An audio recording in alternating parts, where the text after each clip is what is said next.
Good morning. Modern சுதந்திர போராட்டம் INM. So இனிமேல் நம்ம வந்து மாடர்ன் ஹிஸ்டரி சொல்ல மாட்டோம். மாடர்ன் ஹிஸ்டரியில சுதந்திர போராட்டம்னு சொல்றோம். அப்போ அது வந்து நமக்கு 1857 to 1947 அப்படின்றத மீன் பண்ணும். ஸோ இதோடைய முதல் டாபிக் என்ன? அதாவது தேசிய மறுமலர்ச்சி அப்படின்னு சொல்லலாம், இல்லைன்னா சமூக சீர்திருத்த இயக்கங்கள் அப்படின்னு கூட சொல்லலாம். சோசியல் ரிஃபார்ம்ஸ் அப்படின்னு சொல்லலாம். ரெனைசான்ஸ் மறுமலர்ச்சி. ரெனைசான்ஸ் என்ன? மறுமலர்ச்சி. சரியா? ஸோ இது வந்து ஸ்கூல் புக்ல எங்க படிக்கணும் அப்படின்னு கேட்டீங்கன்னா 10th ஸ்டாண்டர்ட்ல யூனிட் 5. 10th ஸ்டாண்டர்ட்ல யூனிட் 5ல வருது, அழகு 5, வால்யூம் 1. Of course volume 1ல. சரியா? அதே மாதிரி 11th ஸ்டாண்டர்ட்ல வால்யூம் 2ல 11th ஸ்டாண்டர்ட்ல வால்யூம் 2ல 19வது லெசன் டுவர்ட்ஸ் மாடர்னிட்டி சாப்டர் 19. இந்த 2 டாபிக் படிச்சீங்க அப்படின்னா உங்களுக்கு போதுமான டேட்டா இதுல கிடைக்கும். சரியா? போதுமான டேட்டா நமக்கு கிடைக்கும்.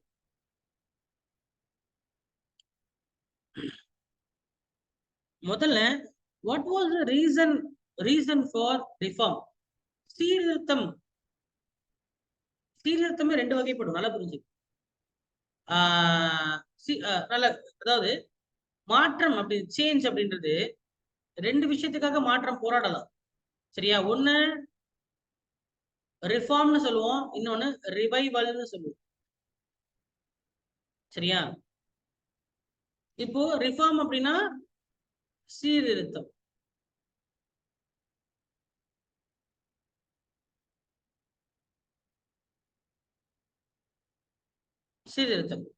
ரிவைவல் அப்படின்னா அந்த ஓல்டு பிராக்டிஸ் மறுபடியும் ரினியூ பண்றது, புத்துயிராக்குதல்.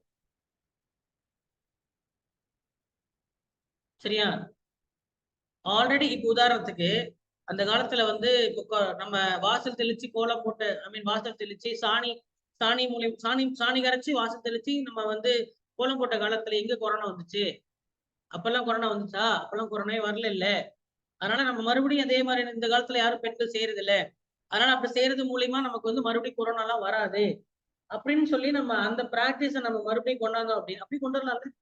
நான் சொல்றது சென்சிபிளா படுது உங்களுக்கு? சரிதானே படுது உங்களுக்கு? ஆமாவா இல்லையா? இப்படி சொல்லி ஆல்ரெடி இருந்த ஒரு ஓல்டு பிராக்டிஸை நான் மறுபடியும் கொண்டாந்தேன்னா நான் பண்ற சீர்திருத்தம் கிடையாது. நான் பண்றது என்னது? ரிவைவலிசம், புத்துயிராக்குறேன். நான் சொல்றது புரியுதா? இதுல மாற்று கருத்து உங்களுக்கு இருக்கலாம், இல்லாம போலாம், அது வேற விஷயம். சார் அதுக்கு இருக்கு என்ன சார் சம்பந்தம்? கொரோனாங்கிறது எப்படினாலும் பரவத்தானே சார் செய்யும். 1920 ஸ்பானிஷ் ஃப்ளூன்னு ஒண்ணு பரவுச்சு. அப்பயும் வாசல் தெளிச்சு யாரும் கோலப்படலையா? அப்பயும் கோலப்பட்டதான் பட்டாங்க. ஆனா இருந்தாலும் இப்ப நம்ம குதர்க்கமா பேசல. நான் முதல்ல சொல்லும் போது உங்களுக்கு சரிதானே பட்டுச்சு. அப்ப நான் பண்ணது என்னது? ரிவைவல். ஆல்ரெடி இருக்கிறத புத்துயிராக்குறேன், உயிர்த்தெழு வைக்கிறேன் நான். ரிஃபார்ம் அப்படின்னா ஏண்டா நம்ம அந்த மாதிரி வந்து ஆல்ரெடி ஒரு பிராக்டிஸ் செஞ்சுட்டு இருக்கிறீங்க. உதாரணத்துக்கு வந்து சாணி கரைச்சி இப்ப நீங்க வந்து கோலம் போடுறதா இருக்கட்டும், இல்லைன்னா வந்து நிலவேம்பு கஷாயம் நிலவேம்பு கஷாயம் சாப்பிட்டீங்கன்னா உங்களுக்கு வந்து கொரோனா சரியா போயிடும் எந்த ஒரு ப்ரூஃப் கிடையாது. சரியா? எந்த ப்ரூஃப்மே இல்லை அந்த மாதிரி. Directly it is not at all related. கொரோனாங்கிறது ஒரு வைரஸ். சரியா? கொரோனா வைரஸ் தாக்குறதுனால மனுஷன் சாகல. முதல்ல அதோடைய மெக்கானிசமே பல பேர் புரிஞ்சுக்கல. கொரோனா வைரஸ் நுரையீரல்ல போய் தாக்குனதுக்கு அப்புறம், சரியா, கொரோனா வைரஸ் நுரையீரல்ல போய் தாக்குனதுக்கு அப்புறம் நுரையீரல் இருக்கக்கூடிய நம்மளுடைய வெள்ளை அணுக்கள் தான் நுரையீரலுக்கு போய் கடிச்சு சாப்பிட்டுருக்கு. புரியுதா? அதனால மூச்சு விட முடியாத ஒரு தன்மை வரும். அதுதான் வைரல் நிமோனியா அப்படின்னு சொல்லுவோம். சரியா? நிமோனியா. அதனால லாஸ்ட் ஸ்டேஜ்ல என்ன பண்ணுவாங்கன்னா உங்களுக்கு வந்து அப்போ நம்மளுடைய வெள்ளை அணுக்களுடைய எண்ணிக்கையை தான் குறைப்பாங்க. வெள்ளை அணுக்களுடைய எண்ணிக்கை வந்து நம்ம வந்து குறைச்சிட்டா கொரோனால சாகுறது, கோவிட் வைரஸ்னால சாகுது இல்ல. கோவிட் வைரஸ் தாக்குன பகுதிகளை நம்ம வெள்ளை அணுக்கள் தான் போய் தாக்குது. அவங்க சொல்றது புரியுதா? அதான் நிமோனியான்னு சொல்லுவோம், வைரல் நிமோனியா. அப்ப வந்து கொஞ்சம் கொஞ்சமா அந்த லங்குடைய கெப்பாசிட்டி குறைஞ்சு பிரீத் பண்ண முடியாம போயிடும். ஆக்சிஜன் உடம்புக்கு கிடையாது. அததான் அந்த கையில ஒரு SpO2 மிஷின் இப்படி மாட்டுவாங்க தெரியுமா? இப்படி மாட்டு செக் பண்ணுவாங்க. அப்ப ஆக்சிஜன் வந்து லங்னால இயற்கையா என்ன பண்ண முடியாது, சுத்திகரிக்க முடியாது. செயற்கையா வைப்பாங்க. அப்ப கொரோனால செத்து போனவங்க நிறைய பேரு ஆக்சிஜன் வச்சிருந்தா ஆக்சிஜன் மாஸ்க் பெட் வேணும். பெட் வேணும், ஆக்சிஜன் சிலிண்டர் வேணும், ஆக்சிஜன் மாஸ்க் வேணும். நான் சொல்றேன் விளங்குதா? Bed, oxygen cylinder, oxygen mask வச்சிருந்தான்னு வச்சுக்கோங்களேன். இப்ப செத்து போனவங்க 1,00,000 பேர் செத்து போயிருந்தாங்கன்னா அதுல 90,000 பேரை காப்பாத்திருக்கலாம். பிரச்சனை பெட் இல்லாம போனதுக்கும் ஆக்சிஜன் சிலிண்டர் இல்லாம போனதுதான். டக்குன்னு அவ்வளவு பேருக்கு எப்படி நம்ம பெட் ஆக்சிஜன் சிலிண்டர் அரேஞ்ச் பண்ண முடியும்? நான் சொல்றது விளங்குதா? சோ உடம்புல வந்து ஒரு ஸ்டீராய்டு இன்ஜெக்ஷன் கொடுத்தோம்னா எல்லா வெள்ளை அணுக்களும் குறைஞ்சிடும். உடம்புல வெள்ளை அணுக்களுடைய பிரச்சனை வந்து என்ன ஆயிரும், குறைஞ்சிடும். அப்ப அதுவே போய் தாக்காது. அப்போ இதுக்கு இப்ப நான் இதுதான் மெக்கானிசம். இது உங்களுக்கு இவ்வளவு நாளா தெரியாது. நான் சொல்ற தெரிஞ்சுக்கேன். ஆனா இது எல்லாத்தையும் தூண்டி விட்டது கோவிட் தானே. கொரோனா வைரஸ் தான் தூண்டி விட்டுச்சு. அப்போ இது நம்ம நினைச்சுக்கிறோம் நிலநடுக்க கசாயம் இதை எதுவுமே சரி செய்ய முடியாது. இதுக்கு ஒரே ஆப்ஷன், வைரஸை முதல்ல கொல்றதுக்கு நம்மகிட்ட எந்த ஒரு ஆன்டி வைரல் காம்பவுண்ட் எதுவுமே இல்லை, ரொம்ப ரொம்ப கம்மி. ஆன்டி பாக்டீரியல் வேணா இருக்கு. பாக்டீரியா கொல்றதுக்கு நம்ம வந்து பெனிசிலின் அப்படின்னு சொல்லிட்டு ஒரு இது அலெக்சாண்டர் கண்டுபிடிச்சு போயிட்டாரு. அதுவும் ஆக்சிடென்டலா கண்டுபிடிச்சாரு. பெனிசிலின்ங்கிறது வேற கிடையாது, பூஞ்சையை வச்சு பாக்டீரியாவை கொல்றோம். காய போட்டா நமக்கு பூஞ்சை வருதுல, காளான் வருதுல, அந்த மாதிரி குறிப்பிட்ட ஒரு காளான் வகை தான், பூஞ்சை வகை தான் பெனிசிலின் நொட்டேட்டம். அது சுரக்கிற ஒரு சுரப்பி தான் பெனிசிலின். அந்த பெனிசிலினை தனியா எடுத்து நம்ம சாப்பிட்டோம்னாலோ இல்ல ரத்தத்துல கொடுத்தோம்னாலோ பாக்டீரியா செத்து போயிடும். எந்த பாக்டீரியாலும் செத்து போயிடும். அந்த மாதிரி வைரஸை கொல்றதுக்கு நம்மகிட்ட என்ன இல்ல, இது வரைக்கும் நம்மகிட்ட எதுவுமே இல்லை. புரியுதா? அதனால வரக்கூடிய மாற்றத்தை நம்ம குறைக்கலாம். காய்ச்சல் வந்தா காய்ச்சலை குறைக்கிறதுக்கு நம்ம மாத்திரை சாப்பிடலாம். புரியுதா? இப்ப கோவிட் இருந்தா கோவிட கொல்றதுக்கு நம்மகிட்ட மருந்து கிடையாது.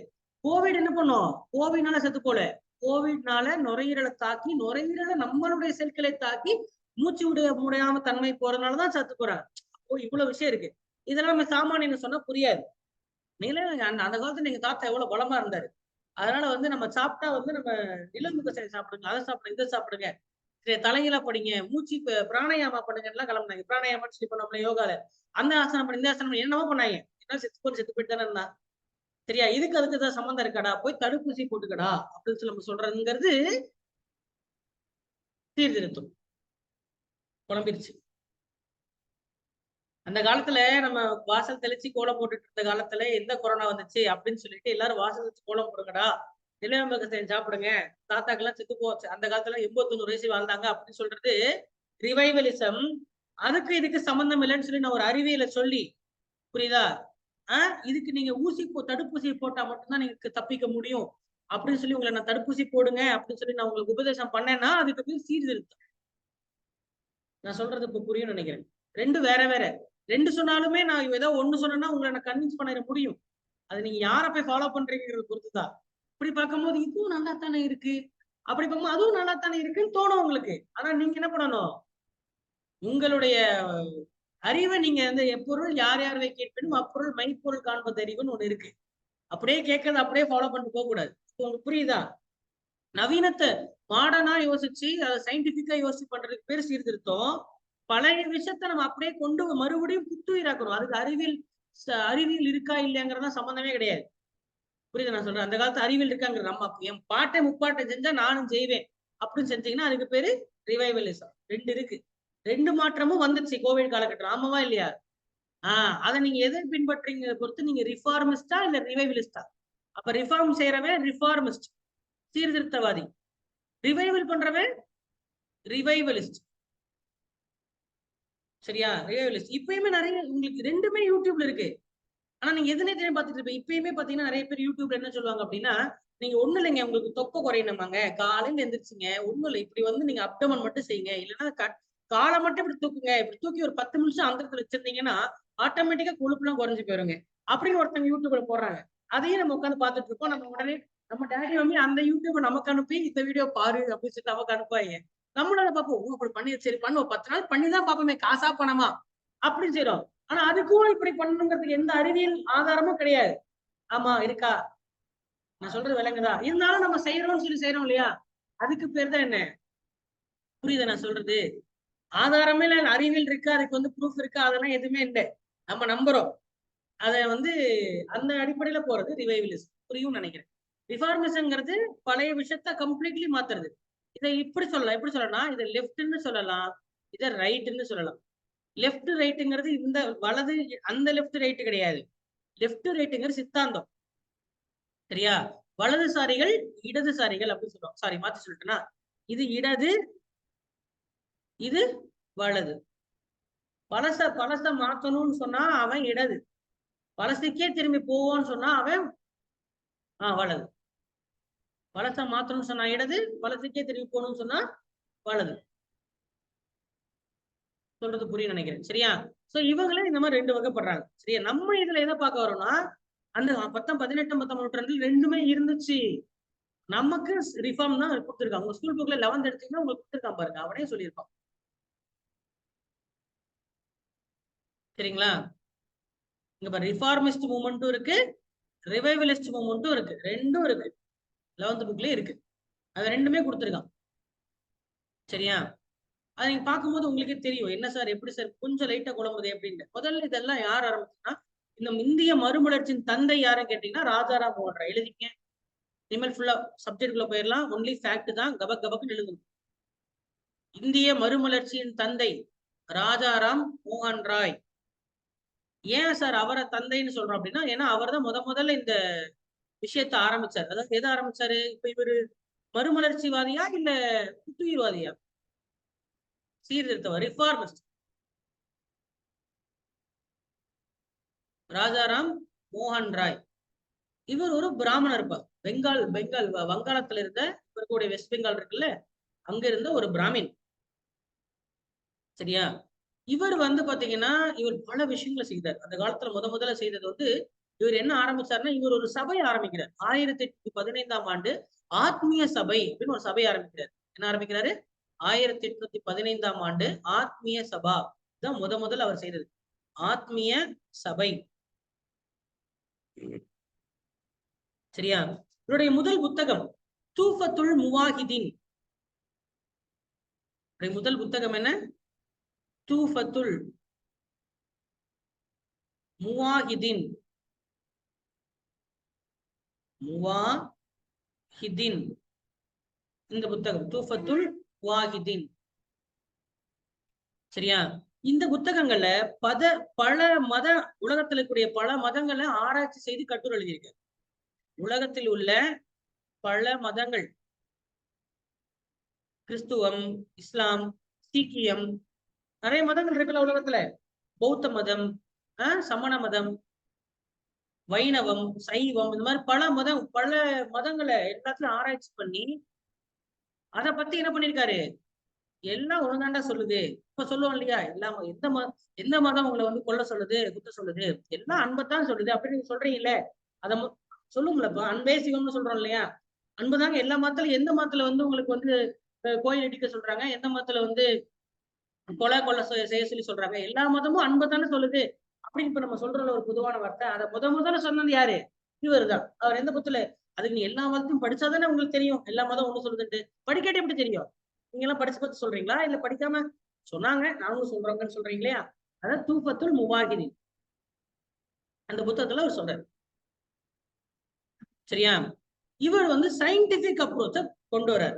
முதலாக அறிவியல் முறை, சயின்டிபிக் அப்ரோச். மனித கண்ணியத்தை மதிக்கிறார்.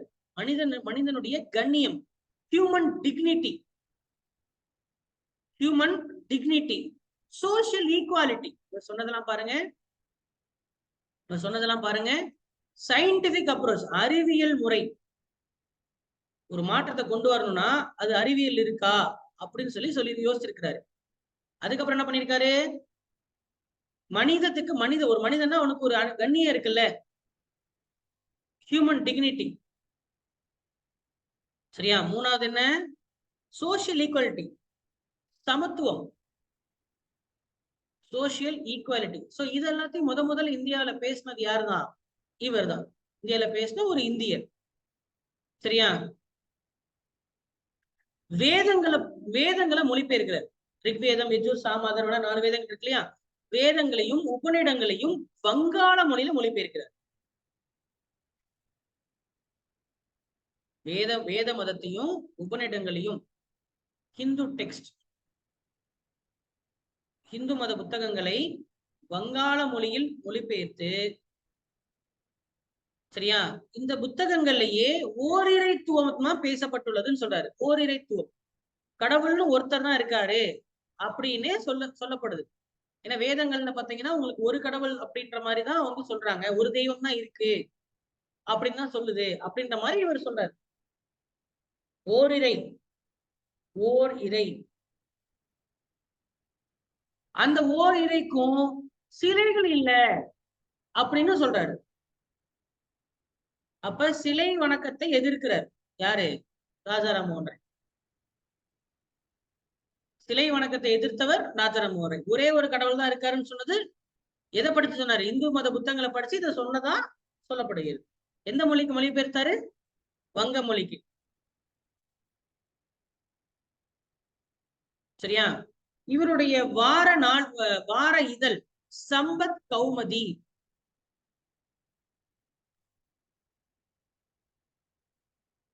ஆயிரத்தி 821 சம்பத் கௌமதி, சம்பத் கௌமதி அப்படின்றது இவருடைய வார இதழ். வீக்லி, வார வாரம் வந்தா அது வார இதழ், டெய்லி வந்தா நாளிதழ், மாசத்துக்கு ஒண்ணு வந்தா மாத இதழ், மந்த்லி. சரியா? பிறகு 1828 ஆண்டு, 1828 ஆண்டு பிரம்ம சமாஜம், பிரம்ம சமாஜம்னு இன்னொரு அமைப்பை உருவாக்குறாரு. முதல்ல உருவாக்குன அமைப்பு பேர் என்ன? ஆத்மீய சபா. அதோடைய வருஷம் என்ன? 1815. இப்ப உருவாக்குனது என்ன? பிரம்ம சமாஜ், பிரம்ம சமாஜம். சரியா? பிரம்மனா கடவுள், சபை. அப்ப கடவுளின் சபைன்னு அதோடைய பொருள். சரியா? கடவுளின் சபை அப்படின்னு அதோடைய பொருள்படுது. சரியா? சார் வார இதழ் சொன்னீங்கல்ல? ஆமாங்க, சம்பத் கௌமதி. சார் அதோட இயர் சொல்லுங்க சார். 1821, 1821.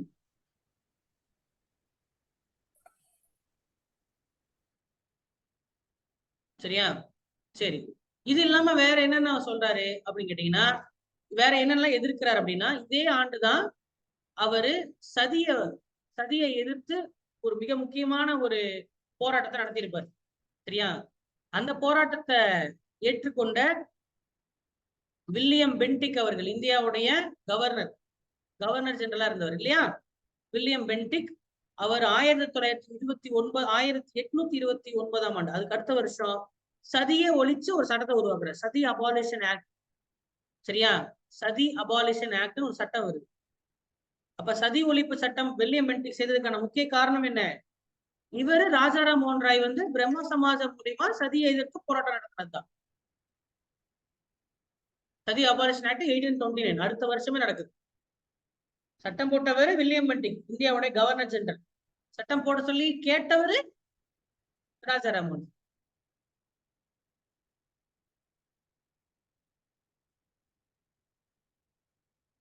சரியா? சரி, அதுக்கப்புறம் சாதிய முறையை எதிர்க்கிறாரு, கேஸ்ட் சிஸ்டத்தை எதிர்க்கிறாரு, சதியை எதிர்க்கிறாரு, சிலை வணக்கத்தை எதிர்க்கிறாரு, சிலைகளை வணங்க வேண்டாம்னு சொல்றாரு, ஐடலட்ரி எதிர்க்கிறாரு, எல்லா மதமும் ஒண்ணுதான் அப்படின்ற விஷயத்த சொல்றாரு. அதை பத்தி ஒரு புக் எழுதியிருக்காரு, என்னது? துஃபத்துல் முவாஹிதீன். அதே மாதிரி விதவை மறு திருமணம், அதுதான் ரொம்ப முக்கியமானது. விடோ ரீமேரேஜ், விதவை. அப்போ கணவன் இறந்து போயிட்டா கூடவே சேர்ந்து செத்து போயிடணும்னு சொல்றதுக்கு பேரு சதி. சரி, அப்ப சாகக்கூடாதுன்னு சொல்லிட்டாங்க. அப்ப அவங்க என்ன பண்ணணும்? அவங்க அப்படியே அவங்க தனிமையிலே வாழணுமா அப்படின்னு கேட்டா கிடையாது, அவங்க வேற திருமணம் செய்து கொள்ளலாம். ஏன்னா அதுதானே முழுமையான மாற்றமா இருக்கும். கணவன் இல்ல, நீ கூடவே சேர்ந்து சாக வேண்டாம் அப்படின்னு சொல்லிட்டு நம்ம சட்டத்தை போட்டாச்சு. அப்ப இருந்தா மட்டும் அவங்க வாழ்க்கை, அவங்க சமூகத்துல அவங்க அந்தஸ்து வந்துருமா? என்ன செய்வாங்க அந்த காலத்துல? வெள்ளை புடவை அணிந்து, சரியா, முடி எல்லாத்தையும் வெட்டி விட்டுருவாங்க. அவங்க எந்த ஒரு சமூக பங்கன்லயுமே கலந்து கூடாதுன்னு சொல்லி ஒதுக்கி வைப்பாங்க. அப்படி அதுக்கு கூட அதை என்ன யோசிக்கலாம், அது கூடவே செஞ்சுட்டு போயிருந்திருக்கலாம் அப்படின்ற மாதிரிதான். அந்தஸ்து இல்லாம அதான் இவர் என்ன சொன்னாரு, மனித கண்ணியம், ஹியூமன் டிக்னிட்டி முக்கியம், கண்ணியத்தோட நடத்துறோம் எல்லா மனுஷங்களும், எல்லா மனுஷனும் சமூகத்துல சமம் அப்படின்னு சொல்லி விஷயத்துல சொன்னார் இல்லையா? அப்போ சதியை ஒழிக்கிறது மட்டும் முழு தீர்வு அல்ல, அது முழு மாத்திரை கிடையாது. என்னது? அவர்களுக்கு இன்னொரு திருமணம் செய்து கொள்றதற்கு, கணவன் இறந்து விட்டால் வாழ்க்கை அதோடு முடிஞ்சிருது அல்ல, இன்னொரு திருமணம் செய்து கொள்ளலாம். ஏன்னா அதை ஒத்துக்க மாட்டாங்க அந்த காலத்துல. இப்ப மட்டும் ஒத்துக்கிறாங்களா? இப்ப மட்டும் ஒத்துக்கிறோமான்னு இப்பயுமே செய்யறது இல்லையா? ஒரு ஒரு 50 வயசுல ஒரு வரக்கூடிய ஒரு ஒரு தாய் சரியா? அவங்களுக்கு குழந்தைங்க எல்லாம் இருக்கு. ஆனா வந்து கணவன் இறந்து போயிட்டாங்க. 55 வயசுல கணவன் இறந்து போயிட்டாங்கன்னா, 55 வயசுல இருக்கக்கூடிய ஒரு பெண் இங்க 2வது திருமணம் செய்ய முடியுமா? நம்ம இந்தியாவுல, தமிழ்நாட்டுல? ஒத்துப்பீங்களா? புரியுதுல்ல நான் சொல்றது? இந்த வயசுல உங்களுக்கு என்ன? அப்படின்னு தானே கேட்போம். கேட்போமா கேட்க மாட்டோம். ஆனா வெளிநாடுகள்ல சகஜம். அப்போ நம்மளே இன்னும் வளரல. இது 55 வயசு நம்ம சொல்றோம் இல்லையா? அந்த காலத்துல 10 வயசுல திருமணம் செய்து, 5 வயசுல கல்யாணம் செஞ்சு, ரொம்ப சின்ன வயசு. ஆனா இப்ப இதே 5 வயசுல கல்யாணம் பண்ணி, 20 வயசுல கல்யாணம் பண்ண உடனே ஒரு கணவன் இறந்து போயிட்டாங்கன்னா, சின்ன வயசு தானே வாழ்க்கை இன்னும் கிடக்குதுல்ல. கல்யாணம் பண்ணிக்கலாம்னா இப்ப அதை ஏத்துக்கிட்டோம். ஆனா அந்த காலத்துல அதவே ஏத்துக்கல.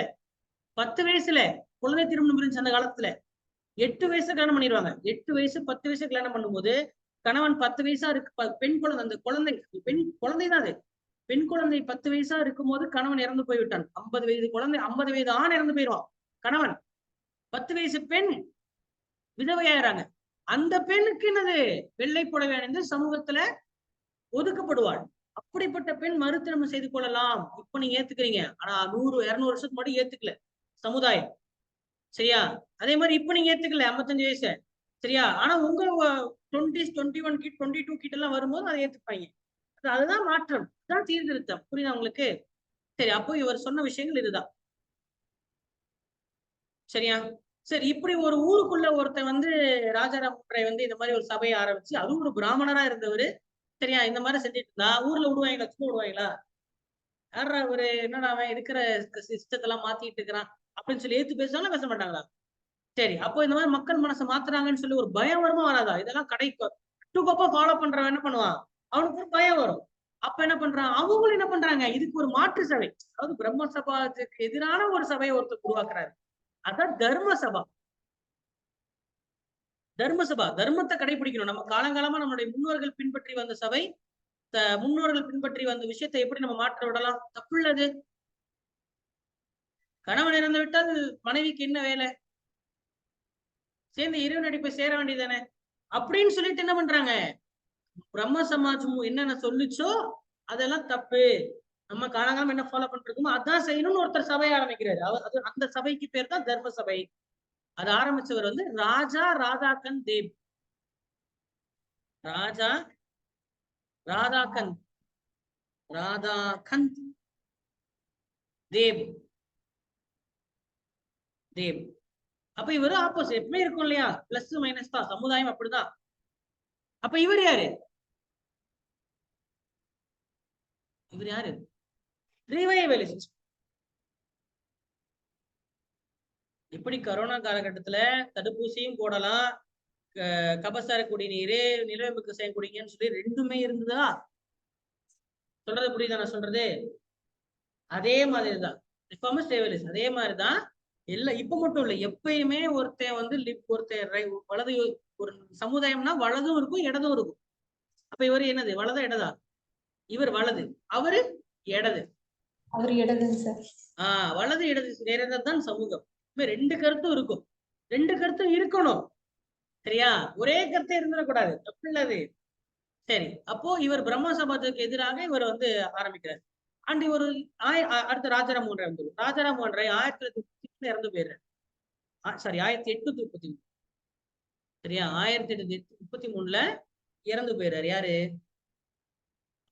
ராஜாராம் மோகன் ராய். சரியா? அவருக்கு பல மொழிகள் தெரியும். அவருக்கு பாரசீகம் தெரியும், உருது தெரியும். சரியா? அரபி படிச்சிருக்காரு, இங்கிலீஷ் படிச்சிருக்காரு, சமஸ்கிருதத்துல புலவர். பல மொழிகள் கற்றறிந்தவர். யாரு? ராஜாராம் மோகன் ராய். சரியா?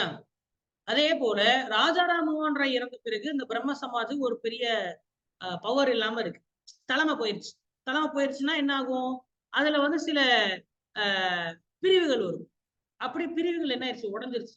அப்படி பிரிஞ்ச ஒரு இதுதான் ரவீந்திரநாத் தாகூர். தெரியுமா? இப்ப ஜனகணமன பண்ணார்ல, அவருடைய அப்பா, ஃபாதர் ஆஃப் ரவீந்திரநாத் தாகூர், தேவேந்திரநாத் தாகூர். அப்பா ரவீந்திரநாத்துடைய அப்பா பேரு என்ன? தேவேந்திரநாத்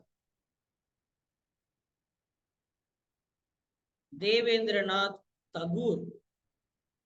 இவங்களும் பெங்கால் தான். அப்ப நம்ம பேசிட்டு இருக்கிறது ஃபுல்லா எங்க நடந்த கதை? வங்காளத்துல நடந்த கதை. அவர் என்ன ஆரம்பிக்கிறாருன்னா 1839ஆம் ஆண்டு தத்துவ போதினி சபைன்னு ஒரு சபை ஆரம்பிக்கிறார். என்ன ஆரம்பிக்கிறாரு? தத்துவ போதனை சபை, தத்துவ போதினி சபா. சரியா? அப்ப இவரும் ஒரு ரிஃபார்மிஸ்ட் தான். தத்துவ போதனை இங்க எப்படி கேள்வி வரும்னா, எந்த சபை யார் ஆரம்பிச்சா, எங்க ஆரம்பிச்சா, என்ன சொன்னாங்க, இப்படிதான் கேள்வி வரும். சார் அதுக்கு அப்படியே ஒரு நிமிஷம் இயர் மட்டும் சொல்லுங்க சார். 1839 தத்துவ போதினி சபை, தத்துவ போதினி சபா. 1839.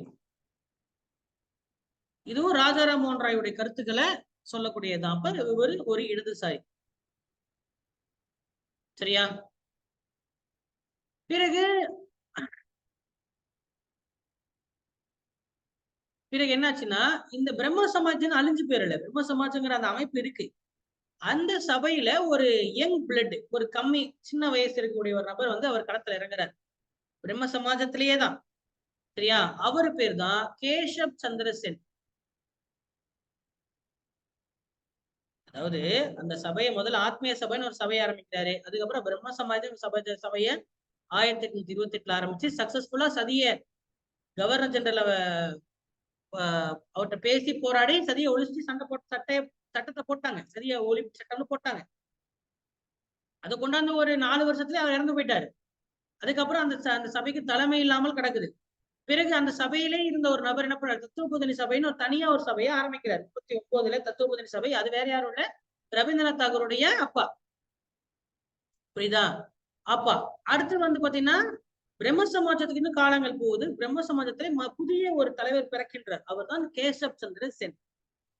சரியா? கேசப் சந்திர சென். அப்ப என்ன ஆகுது? கேசப் சந்திர சென்னுக்கு வயசு கம்மி, தேவேந்திரநாத் தாகூருக்கு வயசு அதிகம். 2 பேருக்கு ஒரு கருத்து மோதல் வருது.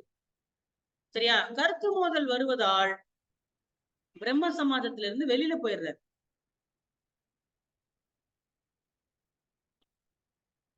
சரியா? பிரம்ம சமாஜத்திலிருந்து வெளியில போய் கேசப் சந்திர சென் என்ன பண்றாருன்னா, பிரம்ம சமாஜ் ஆஃப் இந்தியான்னு ஒரு அமைப்பு ஆரம்பிக்கிறார்.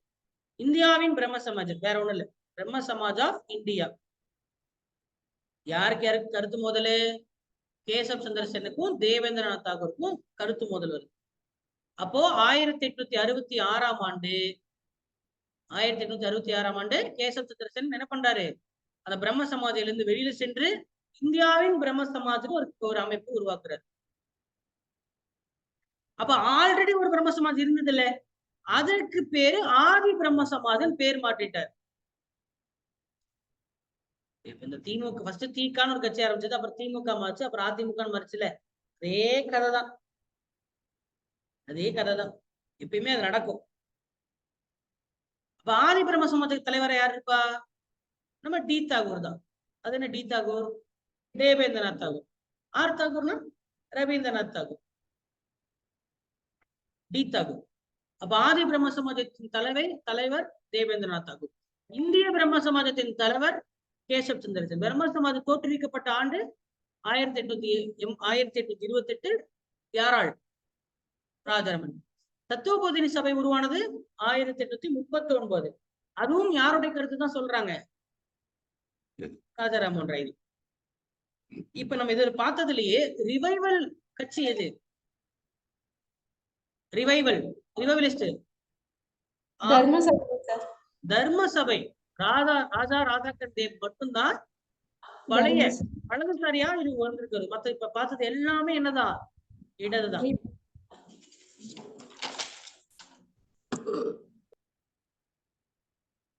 புரியுதா?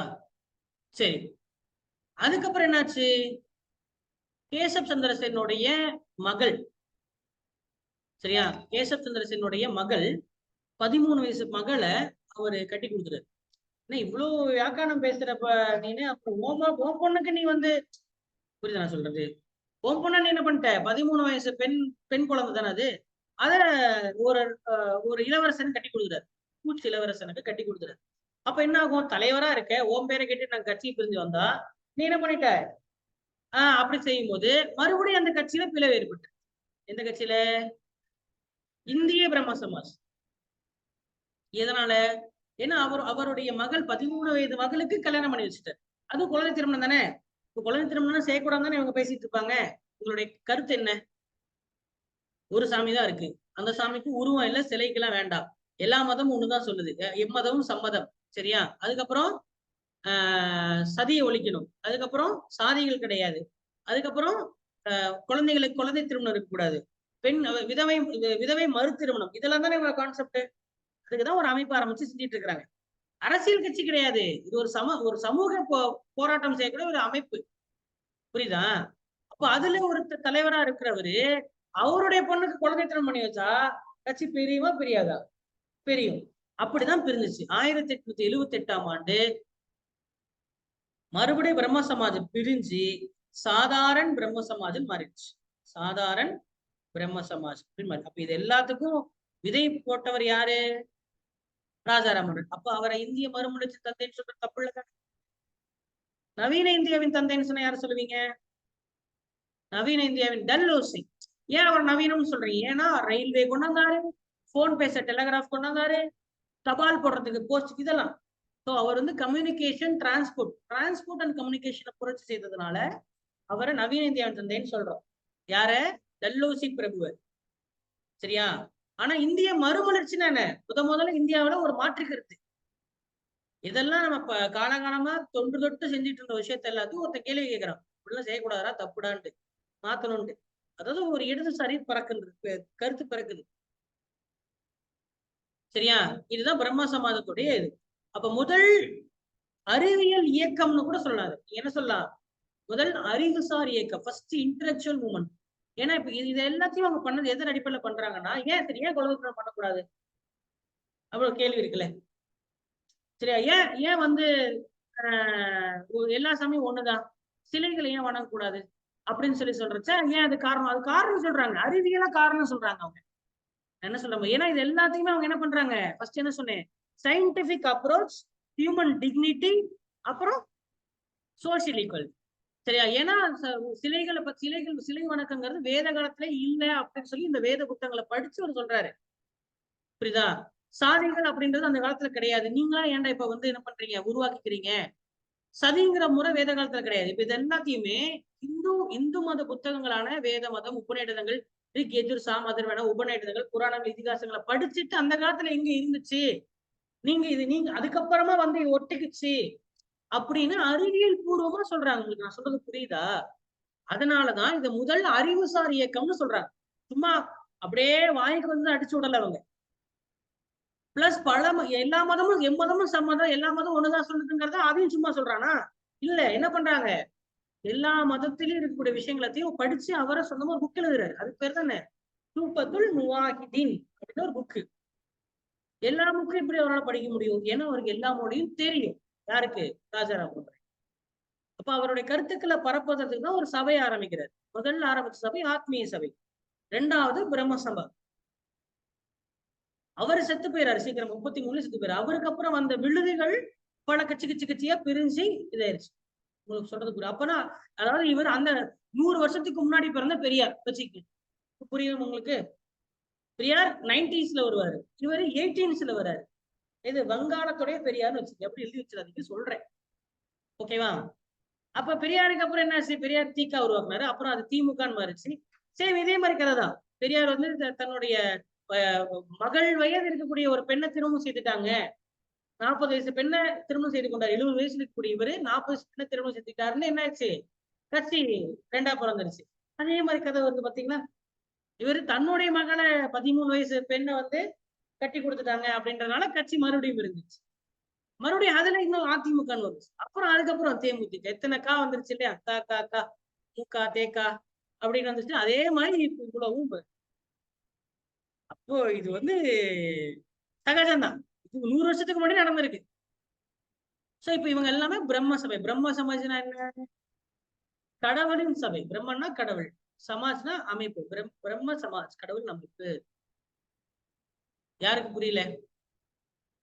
சரியா? சரி, அடுத்தது மோகன் ராய் ஒரு பக்கமா போய்கிட்டு இருக்கிற அந்த ஒரு லைன், அவர் ஒரு லைனை போராட்டம் செய்வது போல, சரியா, உத்தரப்பிரதேஷ் இதெல்லாம் நடந்தது பெங்கால்ல நடந்தது. சரியா, வங்காளத்துல நடந்தது. நான் இப்ப சொன்னது எல்லாமே எங்க நடந்தது? பெங்கால். ஏன்னா அப்ப மூணு மாகாணம் தானே இருந்தது. இது பெங்கால், இது பாம்பே,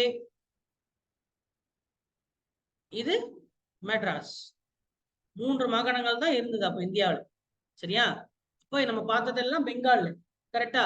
இதே காலகட்டத்துல பெங்காலுக்கு மேல யூபி அந்த அந்த இடங்கள்ல இன்னொரு நபர் வர்றார். அவர் தான் இளம் வங்காள இயக்கம். சோ புது டாபிக், இளம் வங்காள இயக்கம், யங் பெங்கால் மூமெண்ட். ராஜாராம் மோகன் ராயை விட இது ரொம்ப மாடர்னா இருக்காரு. யாரா அவர் அப்படின்னு பார்த்தா, இந்த இயக்கத்தை உருவாக்குனவர் ஹென்றி விவியன் டெராசியோ. முக்கியமான ஆள் ஹென்றி விவியன் டெராசியோ. இளம் வங்காள இயக்கம்.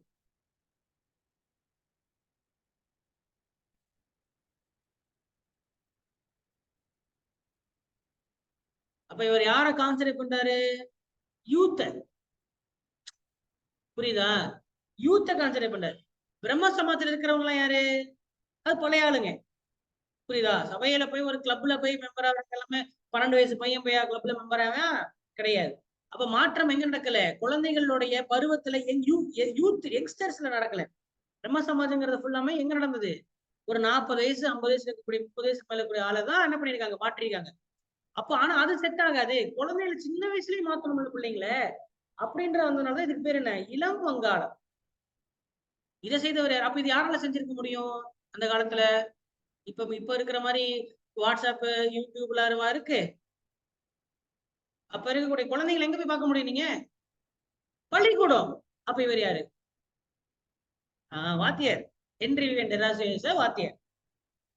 சரியா, இவரு ஹிந்து காலேஜ் 1826 முதல் 1831 வரைக்கும் இருந்த இந்து காலேஜோடைய ஒரு ப்ரொஃபசர்.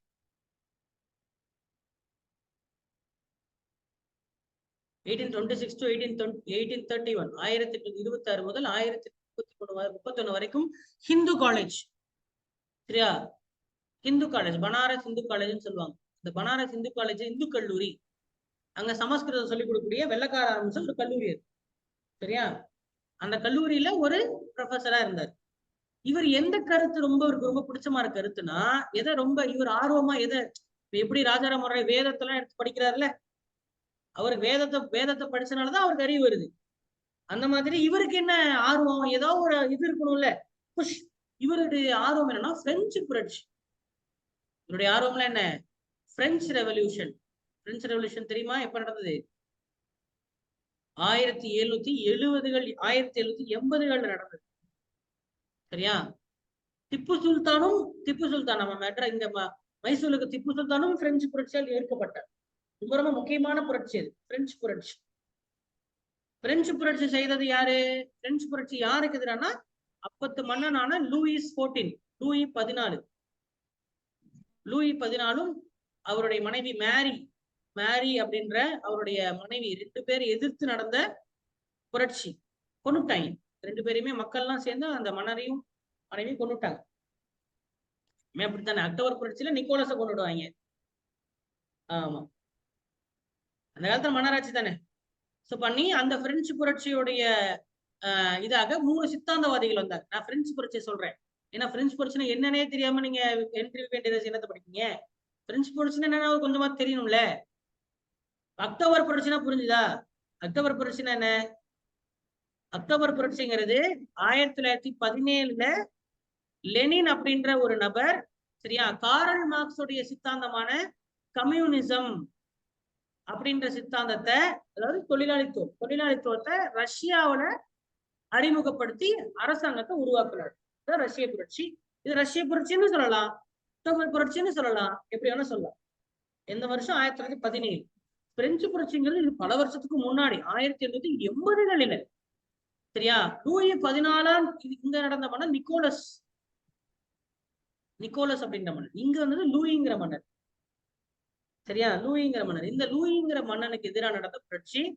சரியா, அதுல சித்த மக்கள் என்ன பண்ணிட்டாங்கன்னா, மக்கள் அந்த ராஜ்யத்தை எரிச்சு சாம்பலாக்கி, சரியா, மக்கள் ஆட்சியை கொண்டாடுறாங்க. மன்னராட்சிக்கு பதிலா என்ன கொண்டாடுறாங்க? மக்களாட்சி கொண்டாடுறாங்க. சரியா? மக்களாட்சி கொண்டாடுறாங்க. அதுல 3 சித்தாந்தவாதிகள் வராங்க. இதுல வர்றவர் தான் மான்டெஸ்க்யூ. இப்ப எப்படி இங்க பாரதியார், பாரதிதாசன் புலவர்கள் வராங்களே, அந்த மாதிரி அங்க சில நபர்கள் வராங்க. அவர் தான் மான்டெஸ்க்யூ. வோல்டாயர் 2வது, வோல்டயர் 3வது, ரூசோ. ஸ்பெல்லிங் பார்த்துக்கங்க. இதெல்லாம் பிரெஞ்சு சொல்லுங்கறனால ஸ்பெல்லிங் மாறும். மான்டெஸ்க்யூ, வோல்டாயர், ரூசோ. வோல்டாயர், ரூசோ 3 சித்தாந்தவாதிகள். இதுல மான்டெஸ்க்யூ உங்களுக்கு சிலபஸ்ல இருக்கு. மான்டெஸ்க்யூடைய சித்தாந்தம் என்னன்னா, அதாவது அரசாங்கத்தை ஒருத்தன் கையில கொடுத்தாதானே இவன் என்ன பண்ணிடுறான், துஷ்பிரயோகம் செஞ்சிடறான். அதனால ஒருத்தன் கையில அரசாங்கத்தை கொடுக்க கூடாது. 3 பேர்ட்ட பிரிச்சு கொடுத்துரு. 3 பேர்ட்ட பிரிச்சு கொடுத்துரு. என்னது? சட்டத்தை உருவாக்குறது ஒருத்தன், சட்டத்தை அமல்படுத்துறது ஒருத்தன், சட்டத்தை பாதுகாக்கிறது ஒருத்தன். சட்டத்தை உருவாக்குறவன் எம்பி, எம்எல்ஏ, சட்டத்துறை, சட்டசபை. சட்டத்தை அமல்படுத்துறது நிர்வாகத்துறை, சட்டத்தை பாதுகாக்கிறது நீதித்துறை. அப்ப நீதித்துறைன்னு ஒரு துறை உருவாகிறதுக்கான காரணமே மான்டெஸ்க்யூடைய சித்தாந்தம். அந்த சித்தாந்தத்தின் பேர் என்ன? அதிகார பகிர்வு. அதிகாரத்தை பகிர்ந்து கொடுத்தணும். ஒருத்த கையில கொடுத்தாதான் பிரச்சனை பண்ணிடுறான். பிரிச்சு கொடுத்துரு. கரெக்ட் தானே? இந்த சித்தாந்தம் தான் உலகமே ஃபாலோ பண்ணிட்டு இருக்கு. அதை சொன்ன நபர் செப்பரேஷன் ஆஃப் பவர். அதிகாரத்தை பிரி, செப்பரேட் பண்ணு பவரை. செப்பரேஷன் ஆஃப் பவர், அதிகார பகிர்வு. எப்படி பிரிக்கணும்? 4, 5, 10 3 பிரிக்கணும். எப்படி பிரிக்கணும்? 3 எப்படி? சட்டத்தை உருவாக்குறது ஒருத்தன், சட்டத்தை அமல்படுத்துறது ஒருத்தன், அந்த சட்டத்தை பாதுகாக்கிறது இன்னொருத்தன். One who makes the law, one who executes the law, one who protects the law. Making the law, executing the law, protecting the law. Protect பண்றது யாரு? நீதிபதி. எக்ஸிக்யூட் பண்றது யாரு? எக்ஸிக்யூட்டிவ்ஸ். யாரு? மினிஸ்டர்ஸ், அதிகாரிகள், மினிஸ்டர்ஸ். உங்களை மாதிரி குரூப் 4, குரூப் 2, குரூப் 1 சர்வன்ஸ், இவங்களாம் அதிகாரிகள். சட்டத்தை உருவாக்குறது யாரு? சட்டமன்றம், பாராளுமன்றம், எம்பி, எம்எல்ஏ. அப்படின்னு 3 என்ன பண்றோம்? பிரிச்சுறோம். என்ன கண்ணு? இது எங்க வந்துச்சு இந்த சித்தாந்தம்? பிரெஞ்சு புரட்சியில வந்தது. சரியா? இது மட்டும் வரல. இது ஒரு முக்கியமான ஒரு கருத்து வருது. என்ன கருத்துனா, நம்மளுடைய பிரியாம்பல்ல படிச்சிருப்பீங்க. பிரியாம்பல்ல ஒரு வார்த்தை வரும், முகப்புரை. Liberty, equality, fraternity. நம்ம கான்ஸ்டிடியூஷன், இந்தியாவை ஆட்சி செய்யறது அரசு. இந்த அம்பேத்கர் உருவாக்குற அந்த புத்தகம் தான். அந்த புத்தகத்துடைய ஃப்ரண்ட் பேஜ்ல இருக்கக்கூடிய முக்கியமான வார்த்தை ஐடி கார்டு மாதிரி. சரியா? ID card. நமக்கு எப்படி ஐடி கார்டோ அந்த மாதிரி கான்ஸ்டிடியூஷனோட ஐடி கார்டு என்ன? முகப்புரை, பிரியாம்பல். அந்த பிரியாம்பல் இருக்கக்கூடிய இந்த 3 வார்த்தை, 3 சொற்கள் என்னென்ன? சுதந்திரம், சமத்துவம், சகோதரத்துவம். சுதந்திரம், சமத்துவம், சகோதரத்துவம். இந்த 3 வார்த்தை எப்ப உருவாச்சு தெரியுமா? இந்த பிரெஞ்சு புரட்சியில தான். எல்லாரும் அண்ணன் தம்பிங்க தான். சமத்துவம், சகோதரத்துவம், லிபர்ட்டி. ஈவன் அந்த மாடர்ன் கூட சொல்ல. மாடர்ன் என்ன? லிபர்ட்டி. அப்போ மாடர்ன், நவீன ஒரு வரலாறு தொடங்குதுன்னா அதுக்கு காரணம் பிரெஞ்சு புரட்சி நடந்ததுதான். பிரெஞ்சு புரட்சி நடந்ததுனாலதான் இவ்வளவு மாற்றம் ஏற்பட்டுச்சு. அது நடக்கலன்னா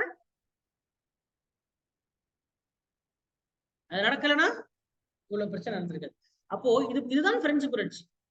இந்த பிரெஞ்சு சித்தாந்தம் அப்படின்னா இதுதான் சித்தாந்தம். சரியா? இதுக்கப்புறம் அந்த லூயி 14க்கு அப்புறம் வந்தவர் தான் நெப்போலியன். நெப்போலியன் ஒரு மன்னன், நெப்போலியன் ஒரு படை வீரன். அவன் என்ன பண்ணுவான்? கேள்விப்பட்டிருக்கீங்களா? நெப்போலியன் போனபார்ட் இல்லையா? நெப்போலியன் அப்படின்றது இந்த பிரெஞ்சு புரட்சியில மக்கள் என்ன பண்ணிட்டாங்க? அந்த மன்னனை கொண்டுட்டாங்க. மன்னனை கொண்டதுக்கு அப்புறம் யாருக்கு அதிகாரத்தை கொடுக்கணும்னு தெரியல. அப்போ நம்ம கொஞ்சம் ஆள் நல்லா போராளியாக, ஒரு வீரனாக இருந்த நெப்போலியன்ட்ட இந்த நீ வச்சுக்கோ அப்படின்னு பதவி அவன்கிட்ட கொடுத்துட்டாங்க. அவன் அதுக்கு மேல இருந்து அவன் சர்வாதிகாரி ஆயிட்டான். அதுக்கப்புறம் தான் தெரியுது, சரி இனிமேல் ஒருத்தங்கையில கொடுக்க கூடாதுரா, எல்லாமே நாட்டை குடிச்சதாக்கிறானுங்க, நம்ம பிரிச்சு கொடுறா அப்படி. அப்போ நெப்போலியன் வந்து லூயிக்கு அப்புறம் வந்த ஒரு சர்வாதிகாரி, மன்னன் கிடையாது. மக்கள் ஒரு சாமானியன்ட்ட போய் அதிகாரத்தை கொடுக்குறாங்க. ஒரு சாமானியன் எல்லா அதிகாரத்தையும் அவனுக்கே வச்சுக்கிட்டான்னா அவன் பேர் சர்வாதிகாரி. மன்னனுக்கும் சர்வாதிகாரிக்கும் என்ன வித்தியாசம்? மன்னனுக்கு எல்லா பவர் இருக்கும், சர்வாதிகாரிக்கு எல்லா பவர் இருக்கும். என்ன வித்தியாசம்? மன்னன் ராஜ பரம்பரை, இவன் ஒரு சாமானியன், just a human, just a people. அதுக்கு அவங்க அப்ப தாத்தாலாம் என்ன கிடையாது, மன்னர் கிடையாது. நெப்போலியனோட தாத்தா எல்லாம் மன்னர் எல்லாம் இல்ல. லூயி 14 அப்பா மன்னர், அவருடைய அப்பா அதுக்கு பெரிய மன்னர்.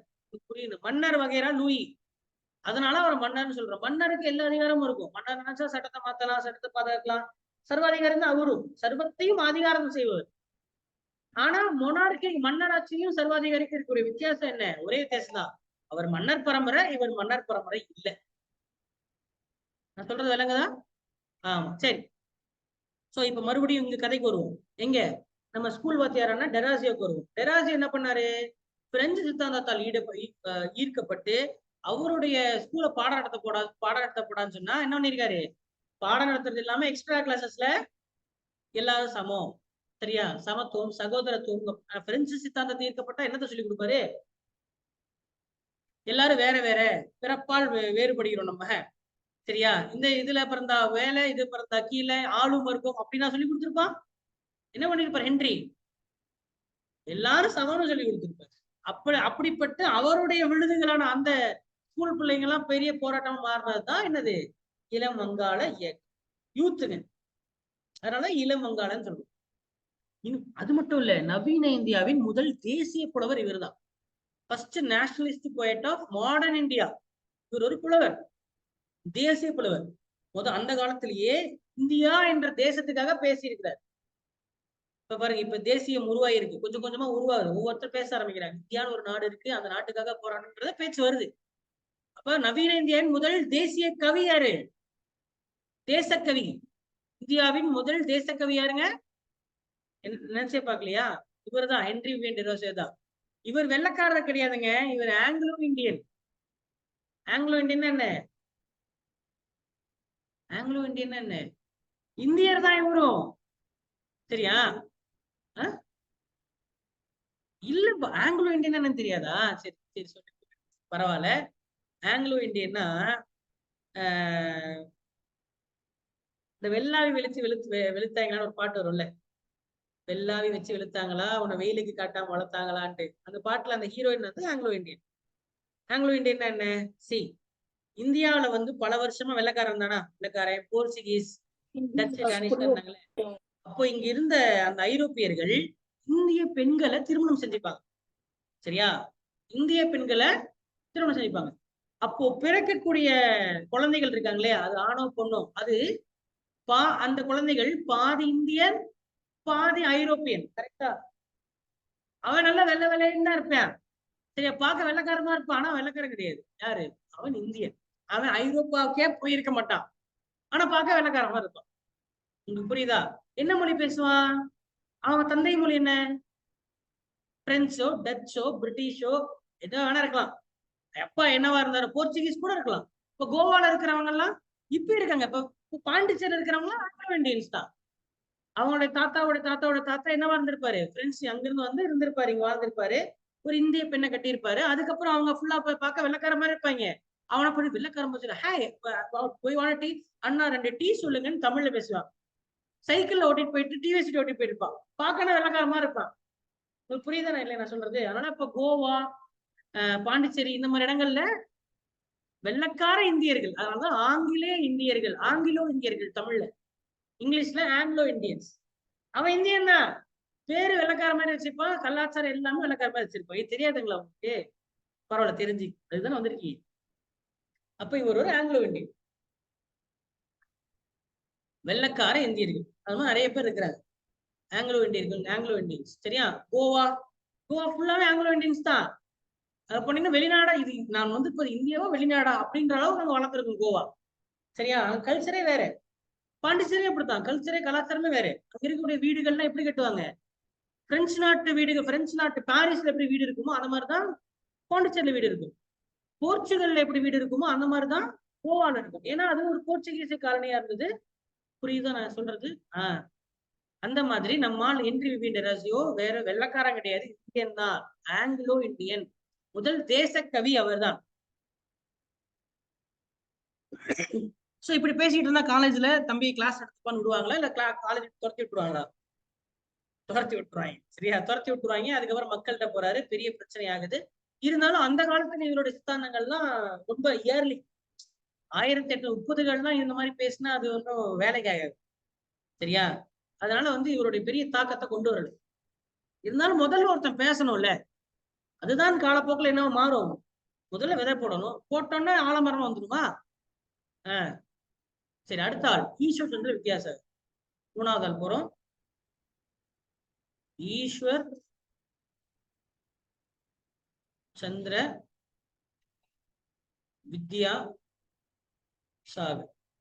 ஈஸ்வர் சந்திர வித்யாசாகர் நம்ம பார்க்கறதுக்கு முன்னாடி முக்கியமான ஒரு கான்செப்ட் தெரிஞ்சுக்கணும். குலினிசம்.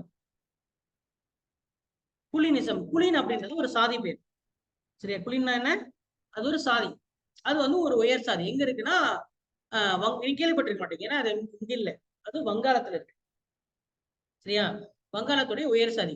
அந்த வங்காளத்துடைய உயர் சாதியில் இருக்கக்கூடிய ஆண்களுக்கு என்ன வேலைன்னா, அதுக்கு கீழே இருக்கக்கூடிய மற்ற, அது கீழே வரல சப்காஸ்ட் இருக்கும் இல்லையா, அந்த சப்காஸ்ட் பெண்களை வந்து அந்த குலின் ஆணுக்கு மட்டும் தான் கட்டி கொடுப்பாங்க. அதுதான் அவங்களுடைய கௌரவம், அந்தஸ்து. சோ ஒரு பெண் வயதுக்கு வருவதற்கு முன்னாடியே கட்டி கொடுத்துடணும். அதுதான் அந்த காலத்துல இருந்தது. வயதுக்கு வந்துருச்சுன்னா கட்டி கொடுக்க முடியாது. அதுதான் கர்ப்பதானம்னு சொல்லுவாங்க. கர்ப்பதானம்னு என்ன? அதாவது வயதுக்கு வருவதற்கு முன்னதாவே கட்டி கொடுத்துடணும். விச் மீன்ஸ் 12 வயசுக்கு முன்னாடி கட்டி கொடுத்துடணும். 12 8, சில 8 9 வயசு வச்சுக்கோங்களேன். 8 வயசு 10 வயசு, 8 to 11 அந்த வயசுக்கு முன்னதாகவே, பருவம் அடைவதற்கு முன்னதாகவே திருமணம் செய்து கொடுத்துட வேண்டும். அதான் நம்ம வழக்கம். அந்த வழக்கத்தின் பெயர் கர்ப்பதானம். எழுதுறீங்களா இல்லையா சுகனேஸ்வரன்? கர்ப்பதானம் என்றால் என்ன? பெண் வயதுக்கு வருவதற்கு before attaining puberty, women, the girl should get married off. Girl should get married off. பெண் கல்யாணம் பண்ணி வீட்டை விட்டு அனுப்பிச்சிடணும். சரியா? அதனாலதான் ஈஸ்வர் சந்திர வித்யாசாகரும் 13 வயசு தன் பெண் குழந்தைய கட்டி கொடுத்துட்டாரு. ஏன்னா அதை தாண்டிட்டு கட்டிக்க மாட்டான் பொண்ணு. நீங்க அப்புறம் நீங்க 14 15 வயசுல வந்து நீங்க சரி என் பொண்ணு நான் அப்புறமா கட்டி கொடுப்பேன் நீங்க வச்சிருந்தாலுமே கட்டிக்க எவனும் வரமாட்டான். அது முறை. அந்த காலத்துல அது வழக்கமே இல்லை. நான் சொல்றது விளக்குதா? இப்ப 16 வயசு ஒரு பெண்ணை கட்டி கொடுக்குறேன்னு சொல்லி யாராவது சொன்னாங்க, யாரா கட்டிக்க வருவாங்களா? ஏன்னா போலீஸ் கேஸ் ஆயிரும்னு சொல்லி கட்டிக்க மாட்டீங்க. கரெக்டா? நான் சொல்ற விளக்குதா? அதே மாதிரி அந்த காலத்துல 14 தாண்டிட்டு அவனும் கட்டிக்க மாட்டான். அதனாலதான் அவ்வளவு பேசுற கேசவமே தான் பொண்ணை கட்டி கொடுத்துட்டாரு. என் மகளுடைய வாழ்க்கைன்னு வரும்போது இதாயிருச்சு, ஆள் மாறிட்டாரு. அப்புறம் ஒரு அப்பாவா யோசிக்கணும்ல. ஆமா. சோ அப்படி இருக்கக்கூடியதுதான். அப்போ அந்த குலினிசம் அப்படின்னு என்னன்னா, அந்த ஒரு எத்தனை பேர் இருப்பாங்க? ஆண்கள் கம்மியா தான் இருப்பாங்க. குலின் ஆண்கள் கம்மியா தான் இருப்பாங்க. சப்காஸ்ட்ல இருக்கக்கூடிய மற்ற பெண்களை குலினுக்கு தான் கட்டி கொடுப்பாங்க. அப்போ ஒருத்தருக்கு கிட்டத்தட்ட குறைஞ்சது 50 மனைவிகள், 100 மனைவிகள், 150 மனைவிகள் இருப்பாங்க. 50 wives, 100 wives இருப்பாங்க. இதுக்கு பேர் தான் பலதார, பாலிகேமி. சோ குலீன் என்பது ஒரு சாதி. சரியா? அந்த சாதியில அந்த காலத்துல ஒரு பிராக்டிஸ் இருக்கு. சரியா? ஒரு ஆணுக்கு எனது 50 மனைவிகள் 100 மனைவிகள் கட்டி கொடுத்துட்டு வருவாங்க. இப்போ அந்த ஆண் ஒரு 80 வயசா இருந்தாலுமே தன்னுடைய 8 வயசு பெண் குழந்தை கட்டி கொடுத்துருவாங்க. ஏன்னா அதுதான் கௌரவம். நான் சொல்ற விளங்குதா? நம்ப முடியலையா? நம்மளாம் போய் நெட்ல வச்சு பாருங்க. சரியா? இல்ல பாருங்க. அப்படித்தான் பல விஷயத்த நம்ம சொல்லல, நம்ம எல்லாம் மறந்துட்டோம். அப்படியா சார்னு மாறிட்டோம். இருந்தாதான் இப்படி ஒரு சமுதாயம் இருந்தது, அதை தான் மாத்தி இருக்கிறாரு வித்தியாசம். சரியா? அப்படி இருந்த நபர் தான். சோ அப்போ ஒரு வாழ்க்கைன்னு வாழவே முடியாது. அந்த ஒரு தந்தையோட கௌரவம் தான் முக்கியம். சரியா? அப்படி சொல்லி கிடையாது. அப்போ அந்த ஆள் இறந்து போனா, அந்த கணவன் இறந்து போனா இம்மிடியட்லி என்ன ஆகும்? 50 விதவை இல்லைன்னா 100 விதவை. நான் சொல்ற விளங்குதா? என்ன ஆகும்? அந்த ஒரு நபர் இறந்து போனா இத்தனை விதவைகள், 50 அல்லது 100 விதவைகள் வருவாங்க. அப்படிப்பட்ட விதவைகள் வந்து எல்லாருமே சதி என்பது எல்லாருமே எல்லாம் செஞ்சிட மாட்டாங்க. இந்த காலத்துல ஒரு 10% தான் சதி. பேலன்ஸ் 90% வந்து ஆஸ்ட்ரசைஸ் பண்ணிடுவாங்க. ஆஸ்ட்ரசைஸ்னா என்ன? ஊரை விட்டு ஒதுக்கி வைக்கிறது. நல்ல காரியங்கள் எதுவுமே கலந்து கொள்ள மாட்டாங்க. ஊரை விட்டு ஒதுக்கி வச்சுருவாங்க. வீட்டுக்குள்ளே தான் கிடக்கணும், வெளியில வரக்கூடாது, நல்ல ஒரு சிங்காரிச்சு கூடாது, முடி வளர்க்க கூடாது. சரியா? அந்நிய ஆணை பார்க்க கூடாது. வேற ஒரு அந்நிய ஆணை என்ன பண்ணக்கூடாது. ஏன்னா வீட்டு விட்டு வெளில வந்தா தானே நீ ஒரு வேற ஆணை பார்ப்ப. ஆணை பார்க்க கூடாது. சரியா? நல்ல காரியங்கள் எதுவுமே கலந்து கூடாது, வளையல் போட்டு கூடாது. இந்த மாதிரி எல்லாம் என்னது, ஒரு பெண்ணாவே இருக்கக்கூடாதுமா. அதுதான் என்னது, தள்ளி வைக்கிறதுன்னு சொல்லுவாங்க. ஊருட்டி ஒதுக்கி வச்சிட்டோம் அப்படின்னா எதுலையுமே கலந்து கூடாது. அதுக்கு பேர் தான் இங்கிலீஷ்ல என்ன, ஆஸ்ட்ரசைஸ். கேள்விப்பட்டிருப்ப சொல்ல இல்ல, தெரிஞ்சுக்க. அப்ப ஊரை விட்டு ஒதுக்கி வைக்கிறது. சரியா? அப்படிதான் செய்வாங்க. 90% அதுதான் செய்வாங்க. அப்பனா விச் மீன்ஸ் வாட்? வேற ஒரு கல்யாணம் பண்றதுக்கு அனுமதி இல்லை. கணவன் இழந்துட்டால் அது 8 வயசா என்ன இருந்தா என்ன 40 வயசா இருந்தேன்னு அந்த அந்த குழியினுடைய ஆணுக்கு யோசிச்சு பாருங்க 50 மனைவிகள் அப்படின்னா ஒரு மனைவி 50 வயசுல இருப்பாங்க, 49 வயசுல ஒருத்தவங்க இருப்பாங்க, சரியா 30 வயசுல ஒரு 10 பேர் இருப்பாங்க, 8 வயசுல ஒரு 4 பேர் இருப்பாங்க, இப்படி இருப்பாங்க. புரியுதா நான் சொல்றது? இந்த மாதிரி ஒரு நபர்கள் வந்து இருக்கும்போது எல்லாருமே விதவைகள் ஆயிடுவாங்க. அவங்க வேற ஒரு திருமணம் செய்து கொள்வதற்கு அனுமதி இல்லை. அப்படி அந்த ஒரு சமுதாயத்துல பிறந்தவர் தான் இந்த ஈஸ்வரச்சந்திர வித்யாசாகர். புரியுதா? இவர் வந்து எப்படி சதிக்காக ராஜாராம் மோகன் ராயும் விதவை மறு திருமணத்தை பேசியிருக்காரு தான், இல்லைன்னு சொல்லல.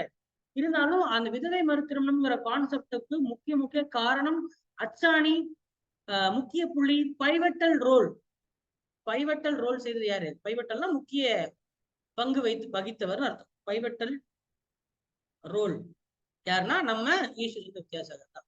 சரியா? இவர் என்ன பண்ணாரு? இவருடைய வாழ்க்கை கதை புரிஞ்சா இவர் என்ன பண்ணாரு படிச்சிடலாம். சரியா? பெண்களுக்கான முதல் ஸ்கூல் ஆரம்பிக்கிறார். எழுதிக்க. ஒரு சின்ன மாற்றம்.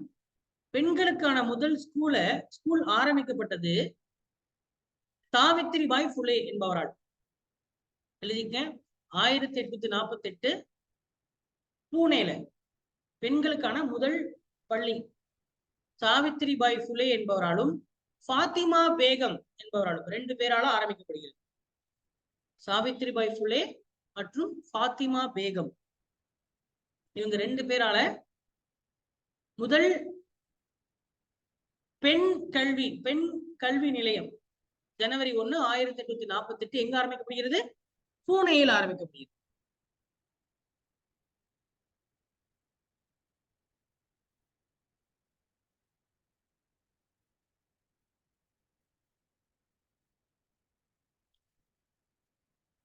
சரியா? அதாவது பெண்களுக்குன்னு ஒரு கல்வி, விமன்ஸ் ஸ்கூல். புரியுதா நான் சொல்றது? Women's school. ஆனா இதை செய்தது வந்து சாவித்ரிபாய் புலேவா இருக்கலாம். ஆனா ஈஸ்வரச்சந்திர வித்யாசாகர் என்ன செஞ்சிருக்காருன்னா, அவரு கவர்மெண்ட் இன்ஸ்பெக்டரா இருந்திருக்கிறார். ஸ்கூல்ல இருக்கக்கூடிய இன்ஸ்பெக்டர், ஒவ்வொரு பள்ளிக்கா போய் செக் பண்ணுவாங்க இல்லையா? அந்த மாதிரி செய்யக்கூடிய ஒரு பெரிய பிரின்சிபல். அவர் என்னவா இருந்திருக்காருன்னு தெரிஞ்சுங்க. சான்ஸ்கிரிட், அந்த சமஸ்கிருத கல்லூரி பார்த்தோமா, ஹிந்து காலேஜ், யாரு ஹென்றி இருந்தார்ல அந்த ஸ்கூல்ல, அந்த காலேஜுடைய பிரின்சிபலா இருந்திருக்காரு 1850களில். சரியா? சமஸ்கிருத கல்லூரியுடைய பிரின்சிபலா இருந்திருக்கிறாரு. அகாடமிஷியன், இவர் ஒரு கல்வியாளர். இவரும் ஸ்கூல் வாத்தியாரா இருந்து பிறகு பிரின்சிபலா மாறினவர் தான். பெண் கல்விக்காக போராடி இருக்காரு. என்ன பண்ணிருக்காருன்னா 35க்கும் மேற்பட்ட, சரியா, 35க்கும் மேற்பட்ட ஸ்கூல்ஸ்ல பெண்களை வந்து படிக்க வச்சிருக்காரு. ஆனா தனியா ஸ்கூல்னு ஆரம்பிக்கல, சொந்த காசுல. நல்லா புரிஞ்சுங்க. அதாவது விமன் ஸ்கூல்னு ஆரம்பிக்கிறது வேற, ஸ்கூல்ல பெண் குழந்தைங்களை படிக்க வைக்கிறதுங்கிறது வேற. நான் சொல்றது உங்களுக்கு புரியும் நினைக்கிறேன். அப்போ இவர் தனியா ஸ்கூல்னு ஆரம்பிக்கல, ஆனா அந்த காலத்துல பெண் குழந்தைங்களையும் ஸ்கூலுக்கு போய் படிங்கன்னு சொல்லி இருக்கிறார். அப்ப சாவித்ரிபாய் புலேக்கு முன்னாடியே இதை செஞ்சிருக்கிறார். சாவித்ரிபாய் புலேயோட ஸ்பெஷாலிட்டி என்ன? ஃபாத்திமா பேகம் சாவித்ரிபாய் புலேயோட ஸ்பெஷாலிட்டி தனியா ஸ்கூல்னு ஆரம்பிச்சு 1840. அதே மாதிரி அப்ப பெண் கல்விக்காக முதல்ல போராடியவர் அப்படின்னு நீங்க கேட்டீங்கன்னா, பெண் கல்விக்கான முன்னோடி என்று சொன்னா நீங்க யார சொல்லணும்? ஈஸ்வரச்சந்திர வித்யாசாகர். பெண் கல்விக்கான முதல் பள்ளியை உருவாக்கிய பெண்மணி சாவித்ரிபாய் புலே. சாவித்ரிபாய் புலே பொண்ணு. அவர் ஹஸ்பண்ட் பேரு ஜோதிபாய் புலே. அவரோட ஹஸ்பண்ட் பேர் யாரு? ஜோதிபாய் புலே. ஜோதிபாய் புலேவும் புலே, இவங்க 2 பேருமே இப்ப எப்படி நம்ம இப்ப பார்த்தது எல்லாமே பெங்கால்ல நடந்த சமாச்சாரமா? கட்டணமா பெங்கால்ல நடந்த சமாச்சாரம் தானே பார்த்துட்டு இருந்தோம். வங்காளத்துல, இந்தியாவில இங்க பாருங்க, பெங்கால்ல நடந்த சமாச்சாரம் தானே பார்த்தோம். அப்ப இங்க யாரெல்லாம் வரா? ஹென்றி விவியன் டெராசியோ, HVD, அதுக்கப்புறம் ஈஸ்வர் சந்திர வித்யாசாகர், ராஜாராம் மோகன் ராய், இவங்கெல்லாம் பெங்கால்ல. பாம்பேல செய்தவர் யாருன்னா ஜோதிபாய் புலே, சாவித்ரிபாய் புலே, ஃபாத்திமா பேகம், இவங்கெல்லாம் பாம்பேல செய்தவர். இப்ப மெட்ராஸ்ல சேர்ந்தவங்க யாரு? மெட்ராஸ்ல செஞ்சவங்களும் நீங்க படிப்பீங்க. யார் பார்ப்பீங்க கேட்டீங்கன்னா, வள்ளலார். இதே கான்செப்ட் தான். வள்ளலார், சரியா, ஐயாவளி, ஓகேவா? அடுத்தது வந்து சொல்லுங்க அஷ்டலட்சுமி, சொல்லுங்க. சார் நாராயணகுரு. நாராயணகுரு வந்து திருவாங்கூர் சமஸ்தானத்துல வர்றாரு. சரியா? மദ്രാஸ் மாகாணத்துல வரல, திருவாங்கூர் சமஸ்தானத்துல வர்றாரு. நாராயணகுரு. அயோத்தியாச பண்டிதர். அயோத்திதாசர் பண்டிதர். அயோத்திதாசர். ஐயாவளி. சரியா? ஜான் ரத்தினம். ஜான் ரத்தினம். அப்போலாம் அந்த காலத்துல தனித்தனி மாகாணங்களா இருந்ததுனால நம்ம தனித்தனியா பாக்குறோம், வேற ஒண்ணும் கிடையாது. ரெட்டைமலை ஸ்ரீனிவாசன். சரியா? அதே பாம்பேல மறுபடியும் வந்தவர் தான் அம்பேத்கர். அதோடைய வழியா இங்க ஐயாவளி, அயோத்திதாசர் வழியா வந்தவர் தான் பெரியார். புரியும் நினைக்கிறேன். ஏன்னா அந்த காலத்துல மாகாணம் தான் இருந்தது தவிர்த்து, அதனால மாகாணங்கள் வைஸா படிக்கிறோம். ஆனா எல்லாரும் சொன்ன கருத்து ஒண்ணுதான், பெண் கல்வி. சரியா? பெண்ணுக்கு சுதந்திரம், சாதி எதிர்த்திருக்காங்க, எம்மதமும் சம்மதம்னு சொல்லியிருக்காங்க, கடவுள் ஒருவர் தான் அப்படின்ற கான்செப்ட் ஒத்துட்டு போயிருந்திருக்காங்க. சரியா? வள்ளலாரும் அப்படிதான். வள்ளலார் என்ன சொல்றாரு, கடவுள் அப்படின்னா ஒரு தீபம் தான், ஒரு ஒளிதான் ஒரு கடவுள் அப்படின்றாரு. சரியா? புலால் உண்ணாமை, கறி எந்த உயிரையும் கொல்லக்கூடாதுன்னு சொல்றாரு வள்ளலார். சொல்ல புரியுதா? அப்போ இது எல்லாம் ராஜாராம் ஒன்றை மட்டும் வேற என்ன புதுசா சொல்லிட்டாரு, அதேதான் அவரும் சொல்றாரு. சின்ன சின்ன கருத்துக்கள் வேறுபாடுதான் வருமே தவிர்த்து எப்படி சொல்றோங்கிறது. ஆனா அடிப்படையில பாத்தீங்கன்னா எல்லாம் ஒண்ணுதான். இப்ப இவங்க எல்லாமே யாருதான், ரிஃபார்மிஸ்ட், சீர்திருத்தவாதிகள். சரி சரி, வாங்க வாங்க இங்க வாங்க. சோ அப்போ ஜோதிபாய் புலே வந்து அவருடைய மனைவி தான் சாவித்திரிபாய் புலே. அவங்களும் ஃபாத்திமா பேகம் ஆரம்பிச்ச முதல் ஸ்கூல் தான் 1848. சரி, அப்போ ஈஸ்வரச்சந்திர வித்யாசாகர் வந்து ஒரு குலீன் ஃபேமிலியில வந்தவர். குலீனிசம்னா என்ன தெரிஞ்சுக்கணும். அப்ப விதவைகள் அந்த காலத்துல எப்படி இருந்தாங்க, ஒரு விதவைகள்னா நீங்க நினைக்கிற மாதிரி ஒரு ஹஸ்பண்டுக்கு ஒரு மனைவி அப்படின்ற கதை பிரச்சனை இல்லை. அங்க அது பிரச்சனையாவே இல்லை. முதல்ல ஒரு செத்து போனா 50 பேர் 100 பேர் விதவைகள் வந்துருவாங்க. That is call Kulin polygamy, பலதாரம். குலின் பலதாரம் என்று அழைக்கப்படுகிறது. அதன் குலின் வாதங்கள் அப்படின்னு சொல்லுவாங்க. சரியா? சரி, ஓகே. சோ இவருடைய போராட்டத்தாலதான் இந்தியாவுல சட்டம் வந்துருச்சு. இப்படி சதி ஒழிப்புன்னு ஒரு சட்டம் வந்துச்சு இல்ல, சதி ஒழிப்பு சட்டம் ஒண்ணு வந்துதான். எப்போ வந்தது? 1829. அதே மாதிரி இவருடைய உழைப்பினால், யாருடைய உழைப்பினால், ஈஸ்வரச்சந்திர வித்யாசாகரின் உழைப்பினால் இந்தியாவுல முதல் இந்து விதவை மறு திருமணம் சட்டம் வருது. என்ன வருது? இந்து விதவை மறு திருமணம் சட்டம். இந்து எழுதுப்பா, இந்து விதவை, Hindu widow remarriage act. Hindu விதவை பெண்கள் மறு திருமணம் செய்து கொள்ளலாம் அப்படின்னு சட்டம் வருது 1856. அப்ப சொல்லுங்க, யாரு கவர்னர் ஜெனரலா இருந்திருப்பார், யார் காலத்துல இந்த சட்டம் வந்துச்சு? 56. டல்ஹௌசி. Very good. அப்ப டல்ஹௌசி தான் இந்த சட்டத்தை கொண்டாரு. வாரிசுலனா நிலத்தை பிடிங்குவேன்னு சொன்ன அதே டல்ஹௌசி தான் இதையும் கொண்டாரு. சரியா? சரி, அடுத்தது தயானந்த சரஸ்வதி. என்னப்பா, ஓகே தானே? இது வரைக்கும் எத்தனை பேர் பார்த்துட்டோம்? 3 பேர். தயானந்த சரஸ்வதி.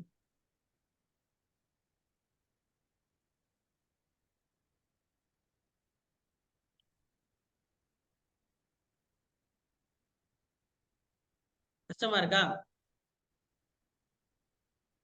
ஃபாலோ பண்ணிக்க முடியுதா?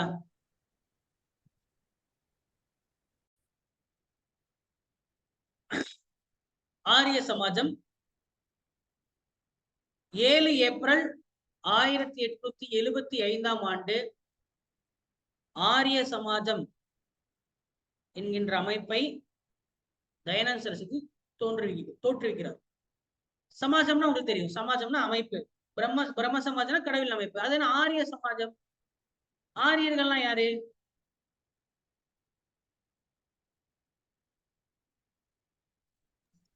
ஆரியர்கள் அப்படின்றது ஒரு சமூக மக்கள். சரியா? வட இந்திய மக்கள் நம்ம சொல்லலாம், இல்லைன்னா உயர் சாதியினர்கள் சொல்லலாம்.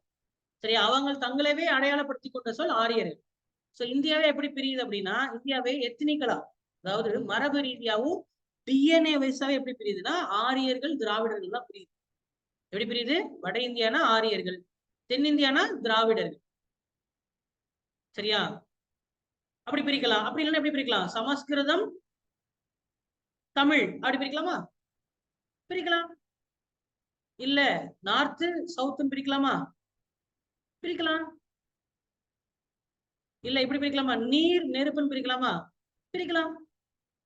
ஜாகிரபிக்கலா பிரிச்சுன்னா நீர் நெருப்பு. எத்தனிக்கலா பிரிச்சா புவியியல் அடிப்படையில் வட இந்தியா என்பது நீரால் உருவானது, தென்னிந்தியா என்பது நெருப்பால் உருவானது. டிஎன்ஏ அடிப்படையில வட இந்தியா ஆரியா, தென்னிந்திய திராவிடா. மொழி அடிப்படையில வட இந்திய சமஸ்கிருதம், தென்னிந்திய தமிழ். திசை அடிப்படையில வடக்கு தெற்கு. அந்த மாதிரி அடிப்படையில என்ன பண்ணிடலாம், மக்கள் 2 வகைதான் இந்தியாவை பொறுத்த வரைக்கும். சரியா? அத அவர்கள் தங்களே குறிப்பிட்டு கொண்ட சொல் ஆரியர்கள். ஹிட்லரும் எதுக்காக போராட்டார் தெரியுமா? ஹிட்லருடைய கான்செப்ட் தெரியுமா உங்களுக்கு? ஹிட்லர் குறுமீச தாடி வச்சிருந்தாரு, சின்ன தாடி. ஹிட்லர் என்ன பண்ணார்? 2ஆம் உலக போரை உருவாக்குனதே அவர் தான். வேர்ல்டு வார் 2க்கு காரணமான ஒரே ஆள் ஜெர்மனியை ஆட்சி செய்த அடால்ஃப் ஹிட்லர் என்கின்ற சர்வாதிகாரி. சர்வாதிகாரின்னு என்ன அர்த்தம்? சட்டத்தை உருவாக்குறது, அமல்படுத்துறது, பாதுகாக்கிறது, 3த்தையும் அவரே செய்ய தொடங்கிட்டார். இப்ப நீதிமன்றங்களுக்கு பவர் கிடையாது, எம்பி எம்எல்ஏக்கு பவர் கிடையாது, மினிஸ்டர்ஸ்க்கு பவர் கிடையாது. நான் அவர் சொல்றதுதான் சட்டம் அப்படின்னு இப்ப சொன்னாலும் அப்ப அவர் என்னவாயிருவாரு? சர்வத்தையும் ஆட்சி செய்பவர் சர்வாதிகாரி. அப்புறம் என்ன சர்வாதிகாரின்னா என்ன? அந்த நாட்டுல என்ன போயிருச்சு? அதிகார பகிர்வு போயிருச்சு, செப்பரேஷன் ஆஃப் பவர் போயிருச்சுன்னு அர்த்தம். நீங்க சுயமா போய் ஒரு கருத்து சொல்ல முடியாது. என்னையா நீ பெரிய ஆளையா, 5 வருஷத்துக்கு அப்புறம் நான் மாத்திர மாட்டேயா, என் அது ஓட்டு போற பவர் இருக்கு அப்படின்னு சொன்னா போய் சொன்னீங்கன்னா உங்களை போலீஸ் உங்க வீட்டுல இருந்து கைது பண்ணிடுவாங்க, போலீஸ் வச்சு பயமுறுத்துவாங்க. ஆனா சுயமா என்ன கருத்து பேசினாலும் அதான மக்களாட்சி. எதிர்த்து பேசினாதாங்க மக்களாட்சி. எதிர்த்து பேசுற போயிருச்சுன்னா அது சர்வாதிகாரம் சொல்லலாம். சரியா? அந்த மாதிரி சர்வாதிகாரத்தை பண்ணாரு அடால்ஃப் ஹிட்லர். சரியா? அவர் எதுக்கு பண்ணார் தெரியுங்களா? எதுக்காக அது பண்ணணும்னு நினைச்சீங்க? அவர் எப்படி மக்களை ஈர்த்தாருன்னா, நம்மளாம் ஆரியர்கள். சரியா? நம்ம நாட்டுல வந்து வேலை செய்யறதுக்காக வந்தவர்கள் யூதர்கள். சரியா? நம்ம நாட்டுல வேலை செஞ்சு நம்மளுடைய வேலையெல்லாம் புடுங்கிட்டான். அதனாலதான் நம்ம இந்த ஊர்ல இருக்கிற மாதிரி அப்போ வேலையில்லா திண்டாட்டம் இருந்திருக்கு அந்த காலத்துல ஜெர்மனில. எங்க? ஜெர்மனில. அப்போ அந்த ஜெர்மன் நாட்டு மக்கள் எல்லாம் என்னவா? ஆரியர்களா, ரத்தத்தால். அந்த நாட்டில் இருக்கக்கூடிய பெரிய பெரிய வேலை எல்லாத்தையும் புடுங்கிடுறாங்க. யாரு? யூதர்கள். அப்ப அதனால அவங்க என்ன பண்ணணும்? இந்த நாட்டை விட்டு துரத்தணும் அப்படின்னு சொல்லி ஆரம்பிச்சு அவங்க அந்த யூதர்களை கேம்ப்ல அடைச்சு ஆண் பெண் அப்படின்னு சொல்லி பேதம் பார்க்காம, வயசானவர் குழந்தைகளுக்கு பேதம் பார்க்காம எல்லாரையும் கொன்னாரு. எத்தனை லட்சம் பேர்னா 50 லட்சம் பேர். அதுல தப்பிச்சு ஒரு யூதர் வந்து அமெரிக்கா ஓடிட்டார் அந்த டைம்ல. நேக்கா அவர் தான் ஆல்பர்ட் ஐன்ஸ்டைன். சரியா? அவரு ஒரு யூதர் தான், உயிருக்கு தப்பிச்சு ஓடிட்டார். ஆல்பர்ட் ஐன்ஸ்டைனும் யூதர் தான், காரல் மார்க்ஸும் யூதர் தான். சரியா? அண்ட் அதே யூதர்கள் இருக்கக்கூடிய இஸ்ரேல் நாடுகள் தான் இப்ப பாலஸ்தீன் பிரச்சனையை செய்து வருது. என்ன ஒரு வினோதம், ஐரணி. சரி, இப்ப இஸ்ரேல் ஒரு நாடு இருக்குல்ல, அந்த நாட்டுல இருக்கக்கூடிய 99% மக்கள் யூதர்கள் தான். அந்த ஒண்ணு இல்ல, ஹிட்லர் பண்ணதுனால பல லட்சம் பேர் தப்பிச்சு ஓடினான். மாட்டினவே 50 லட்சம் பேர். தப்பிச்சு ஓடினா எத்தனை பேர் இருப்பேன்? தப்பிச்சு ஓடி பல பேர் பல நாட்டுல போய் செட்டில் ஆயிட்டாங்க. அப்ப யாருமே அவங்க இடத்துல நாட்டுல இடம் கொடுக்கல. சரியா? அப்ப பாலஸ்தீன் ஒரு இழிச்சவாய் நாடு என்ன பண்ணுச்சு? சரி வாங்க அப்படின்னு சொல்லிட்டு தங்க வைக்கிறதுக்கு இடம் கொடுத்துச்சு. சரியா? தங்க வைக்கிறதுக்கு இடம் கொடுத்துச்சு 1930, 40கள்ல. அப்படி தங்கினவங்க இப்ப இந்த நாடு என்னது, நீ நாட்டை விட்டு வெளில போன்னு சொல்லு. அதனால நடக்கக்கூடிய பிரச்சனை தான் இஸ்ரேல் பாலஸ்தீன் பிரச்சனை. உங்களுக்கு புரியுதா? இப்ப எப்படின்னா, தமிழ்நாட்டுல வந்து வேலை பார்க்கறதுக்காக செட்டில் ஆன இந்திக்காரங்க நாளைக்கு தமிழர்களை தமிழ்நாட்டை விட்டு துரத்துனா இது எப்படி இருக்கும்? அப்படிப்பட்ட ஒரு நிலைமை தான் இஸ்ரேல் பாலஸ்தீன். சரியா? மற்ற நாட்டுக்காரெல்லாம் கொடுக்கல விவரமா, என் கொடுத்தான்ல அனுபவிக்கட்டும். சரியா? விவரமா இருந்துக்கணும்ல, அதுதான் வரலாறு படிக்கணும். சரியா? அப்போ ஆரியர்கள் அப்படின்ற ஒரு எத்தனிக் அடிப்படையில தான், இன அடிப்படையில் தான் ஆரியன் என்பது இனம், இனத்தின் அடிப்படையில தான் அவர் உலகப்பூரே உருவாக்குறாரு. புரியுதா? சோ அப்ப புரிஞ்சுக்க. இவர் ஆனா இப்ப தயானந்த சரஸ்வதி நம்ம குறை சொல்ல முடியாது. தயானந்த சரஸ்வதி வந்து பாத்தீங்கன்னா அவரு அது ஒரு அடையாளமா சொல்றாரு. சரியா? அடையாளமாக ஆரிய சமாஜம் பண்றாரு. ஆனா அதனால அப்ப இப்படி கணக்குப்படி பார்த்தா இவர் வந்து ரிவைவலிஸ்டா தானே வரும்னு நினைப்பீங்க. கிடையாது, இவர் ரிஃபார்மிஸ்ட் தான். ரிஃபார்மிஸ்ட் தான். ஏன் ரிஃபார்மிஸ்ட்? ஏன்னா அவருடைய கருத்து பேர் மட்டும் என்ன ஆயிடுச்சு, இனத்தின் அடிப்படையில் பேர் வச்சிட்டாரு. ஆனா இவரை பின்பற்றி வந்த அடுத்த சமுதாயத்தினர்கள் இவருடைய கோட்பாடை என்ன மாத்திட்டாங்க? ரிவைவலிஸ்டா மாத்திட்டாங்க. சரியா? சரி, ஓகே, அது நம்ம அப்புறம் பார்க்கலாம். ரிஃபார்மிஸ்ட் அப்ப என்ன ரிஃபார்மிஸ்ட் பண்ணாரு அப்படி பார்க்கலாம். இவர் வந்து ஒரு சுவாமிகள்னா அப்போ குடும்ப வாழ்க்கை அதெல்லாம் வேண்டாம இப்படி விவேகானந்தர் மாதிரி. சரியா? இவருக்கு அப்புறம் வந்தவர் தான் விவேகானந்தர். அவரும் ஒரு சீர்திருத்தவாதி தான், அவரையும் பார்ப்போம் பின்னாடி. குடும்ப வாழ்க்கையெல்லாம் இல்லாம என்ன பண்ணுவார், துறவு வாழ்க்கையில துறவரம் போயிட்டு காவி உடை அணிஞ்சிட்டு தெரியும் இல்லையா உங்களுக்கு சுவாமிகள்னா எப்படி இருப்பாங்கன்னு, சாமியார் ஆமா அந்த மாதிரி வாழ்ந்தவர் தான். சரியா? இவருடைய முக்கியமான ஒரு பாயிண்ட் என்னன்னா, வேத காலத்துக்கு திரும்புங்கள்னு சொல்றாரு. கோ பேக் டு வேதாஸ்ங்கிற ஸ்டேட்மெண்ட் எடுத்துக்கிறாரு. என்ன ஸ்டேட்மெண்ட் எடுக்கிறாரு? Go back to Vedas. இவருடைய முக்கிய கருத்து என்ன? வேத காலத்துக்கு திரும்புங்கள் அப்படின்னு என்ன அர்த்தம்? கோ பேக் டு வேதாஸ்னா என்ன அர்த்தம்?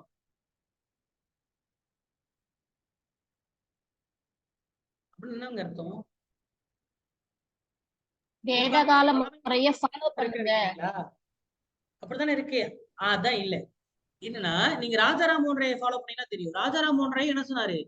வேதங்களை படிச்சுதான் சாதிகள் கிடையாது, சிலைகள் கிடையாது, பெண் பெண் சதி சதி சதி முறை கிடையாது, விதவை மருத்துவம் கிடையாதுன்னு சொன்னாரு. உங்களை சொல்றது புரியுதா? அது வேதத்துல கிடையாது. ரிக்வேதத்திலேயோ யஜு சாம அதர்வண வேதங்கள் புனிதங்கள்ல அதெல்லாம் கிடையாது. கீ மூலம் இல்ல. இதெல்லாம் கிபில வந்த விஷயங்கள். இது இப்ப நான் சொன்ன விஷயங்கள் எல்லாம். அப்போ வேத காலத்துல என்ன இருந்ததோ அதைப்படி ஃபாலோ பண்ணுங்க, இதெல்லாம் நடுவுல வந்த விஷயங்கள் அப்படின்னு சொல்றாரு. அப்ப இவர் சொல்றது என்னதான்? சீர்திருத்தம் தான். சொல்ற விதம் தோணி வேணா உங்களுக்கு பழச போய் பாடுறான்னு சொல்றது வேணா பார்க்க எப்படி இருக்கலாம், உங்களுக்கு வலதுசாரி மாதிரி தெரியலாம், ஆனா பேசுற விஷயம் இடதுசாரி. ஆனா இதை வச்சுக்கிட்டே இவங்களை ஃபாலோ பண்ணவங்க அதை வலதுசாரியா அவரை மாத்திட்டாங்க. ஓகேவா? சரி, அது அப்புறம் அது 1900 நடந்த கதை. நம்ம 1800 தானே இருக்கிறோம், நம்ம இன்னும் மாறலையே. சரி, சோ இவர் என்ன சொல்றாருன்னா, கடவுளை அணுகுவதற்கு அனைத்து மனிதனுக்கும் உரிமை உண்டு அப்படின்றாரு. யார் வேணா சாமி கும்பிடலாம், யார் வேணா கப்புக்கு, யார் வேணா கோயிலுக்கு போலாம் தானே, சரிதானப்பா? அப்ப இவர் சொல்றது சீர்திருத்தம் தான். இவர் எழுதிய புத்தகத்தின் பெயர் சத்யார்த்த பிரகாஷ். அவர் எழுதின புத்தகத்தின் பேர் என்ன? தூஃபத்துல் முவாஹிதீன். இவர் எழுதின புத்தகத்தின் பேர் என்ன? சத்யார்த்த பிரகாஷ். கதையை கவனிச்சுட்டு பாயிண்ட விட்டுறாதீங்க. பாயிண்ட் தான் எக்ஸாம்ல கேட்பான். சரியா? அடுத்து முக்கியமான பாயிண்ட். சரியா? சுத்தி ஏக்கம். இது ஒரு கான்ட்ரவர்ஷியலான ஒரு பிரச்சனைங்க. இந்த பிரச்சனை இப்ப வரைக்கும் நம்ம இந்தியாவை ஹார்ன் பண்ணுது. சரியா? சுத்தி ஏக்கம் என்ன அப்படின்னா, இந்த சுத்தி ஏக்கம் அப்படின்றது எதுக்கு என்ன அப்படின்னா, இந்த இந்த வெள்ளக்காரனுடைய கான்செப்ட்ல தான் சீர்திருத்தம் நடந்துச்சு. ஞாபகம் இருக்கா? வெள்ளக்காரனுடைய ஆதிக்கத்தில் தான் சீர்திருத்தம் நடந்தது. வெள்ளக்காரன் அந்த சீர்திருத்தத்தை அவன் சுய லாபம் இல்லாமலாம் அவன் செய்யல. வெள்ளக்காரன் அந்த சீர்திருத்தம் ஏன்னா அவன் என்ன சதி ஒழிக்கணும், ஏதோ ஒரு லாபம் கண்டிப்பா இருக்கணும் இல்ல, அவனுக்குன்னு ஒரு உள்ளுக்குள்ள ஒண்ணு இருக்கணும் இல்லையா? அவனுடைய நோக்கம் என்னன்னா, யாருக்கு? பிரிட்டிஷ்க்கு. இப்ப யோசிக்கணும்ல நீங்க, ஒரு தனியார் கம்பெனி இவன் எப்படி இதெல்லாம் செய்வான்? லாபம் இல்லாம நான் சொல்றது புரியுதா? ஏதோ ஒரு லாபம் இருக்கணும்ல. அவனுடைய லாபம் என்னன்னா, இதெல்லாம் செய்யறது மூலியமா அவன் இங்க இருக்கக்கூடிய மக்களை கிறிஸ்துவத்தின் பால் இருக்கலாம் அப்படிதான் செய்யறான். நான் சொல்றது விளங்குதா? ஏன்னா அவன் எதெல்லாம் ஒத்துக்கிட்ட விஷயங்கள்லாம் ஆல்ரெடி கிறிஸ்துவத்துல இருந்தது. அப்ப இந்தியாவில் இருக்கக்கூடிய மக்கள் கிறிஸ்துவத்தை நம்பி விட்டார்களே, ஆனால் இந்திய மக்களை ஆட்சி செய்வது ரொம்ப எளிது இல்லையா? நாங்களும் கிறிஸ்துவர்கள், நீங்களும் பின்பற்றும் கிறிஸ்துவங்களா இருந்தா என்ன பண்ணிடலாம்? ஈஸியா இந்தியா ரூல் பண்ணிடலாம். நாம் பேசுறதும் இங்கிலீஷ். நீ ஒண்ணு அப்ப ஓ மொழியை நான் கத்துக்கிட்டு ஆட்சி செய்ய முடியாது. வெள்ளக்காரன் இங்க வந்து தமிழ் மொழியை கத்துக்கிட்டு, ஹிந்தியை கத்துக்கிட்டு, கன்னடத்தை கத்துக்கிட்டு இந்தியாவை ஆட்சி பண்ணா ஓகேவா? அது ஈஸியா? இல்ல இவனுங்களை எல்லாத்தையும் இங்கிலீஷ் படிக்க வச்சுட்டு இவனுங்களை நம்ம அடிமைப்படுத்துற ஈஸியா? நான் சொல்றது வெள்ளக்கார நம்ம மொழி கத்துக்கணுமா, இல்ல நம்மள ஆட்சி பண்ற வெள்ளக்கார மொழியை நம்ம கத்துக்கணுமா? இங்கிலீஷே நம்ம கத்துக்கணும் சார். நம்மள படிக்கிறது ஈஸியா? அதனாலதான் ஸ்கூல் ஆரம்பிக்கிறான். நீங்க சொல்றது புரியுதா? எல்லாத்துலயும் ஒரு உள்ளர்த்தம் இருக்கு. சரியா? இந்தியாவில ஆங்கிலத்தை கொண்டு வந்தது யாரு? Macaulay. Thomas Babington Macaulay British பாராளுமன்றத்துல என்ன சொல்றாருன்னா, எப்படிங்க சட்டசபையில பேசிக்கிறாங்கல்ல, ராகுல் காந்தி மோடி எல்லாம் பேசுறாங்கல்ல, அந்த மாதிரி அங்க பேசுறாரு. எங்க? பிரிட்டிஷ் பார்லிமெண்ட்ல மெக்காலே பேசுறாரு. அவர் தான் முதல் சட்ட ஆலோசகர், ஃபர்ஸ்ட் லா அட்வைசர். இந்தியாவுக்கு வந்த லா அட்வைசர். சரியா? அவரும் சட்டம் சம்பந்தப்பட்டவர் தான். பேசுறாரு, நான் இந்தியாவுல இங்கிலீஷ் மொழியை கட்டாயப்படுத்த போறேன். இதற்கு பதிலா பாரசீகத்தின் பதிலாக அபிஷியல் லாங்குவேஜ் இந்தியாவுல இங்கிலீஷ்னு சொல்ல போறேன் அப்படின்னா யோசிக்கிறாங்க, ஏன்டா இங்கிலீஷ்ன்ற அவங்க பிரச்சனை ஆக போகுது அப்படின்னு சொல்றாங்க. அப்ப சொல்றாரு அவர் அங்க பேசின நிமிடங்கள் இருக்குல்ல, மினிட்ஸ், அவர் பேசின மினிட்ஸ், ஒரு 5 நிமிஷம் பேசியிருப்பாரா, அந்த பேசின மினிடங்களுக்கு பேரு மெக்காலே மினிடங்கள்னே பேரு.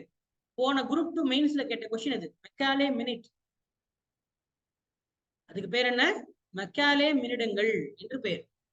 அதாவது அவர் அங்க பிரிட்டிஷ் பார்லிமெண்ட்ல பேசினது. என்ன சொல்றாருன்னா, ஒரு இந்தியால வசிக்கக்கூடிய நபர், அவன் நிறத்தால், நிறத்தால், இனத்தால், மொழியால், சரியா, சிந்தனையால், மதத்தால் வேற வேறையா இருக்கலாம்.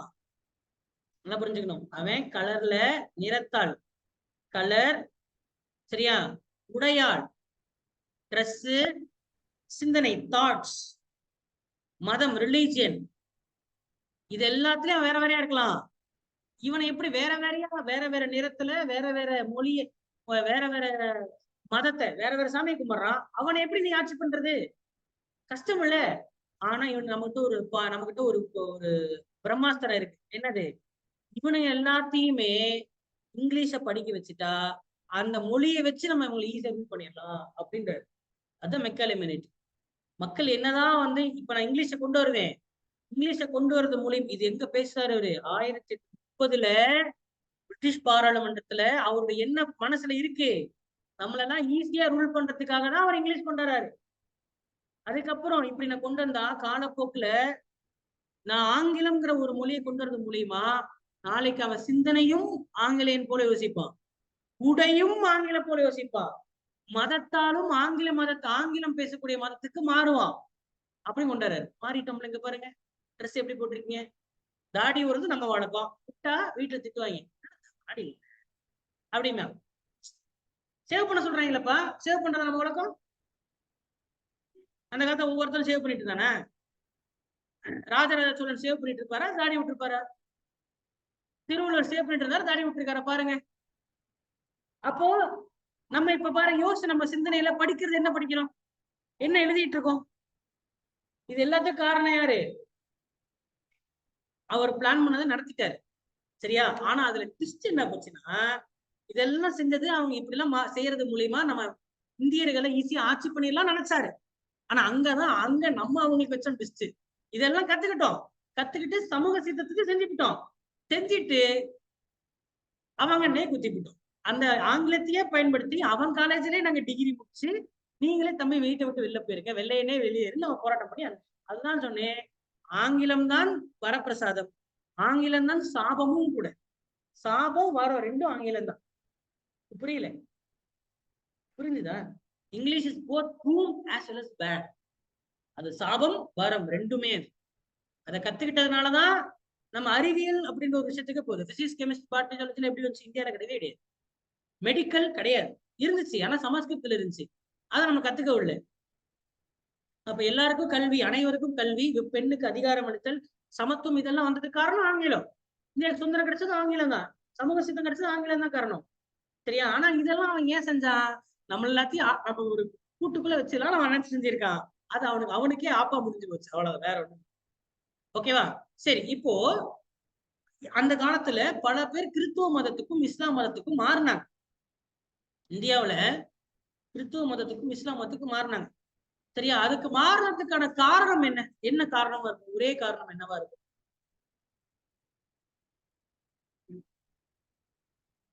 சமத்துவம் இல்லை, சகோதரத்துவம் இல்லை, சுதந்திரம் இல்லைங்கிற காரணம் தான். லிபர்ட்டி, ஈக்குவாலிட்டி, ஃப்ராட்டர்னிட்டி மட்டும்தான் காரணம்.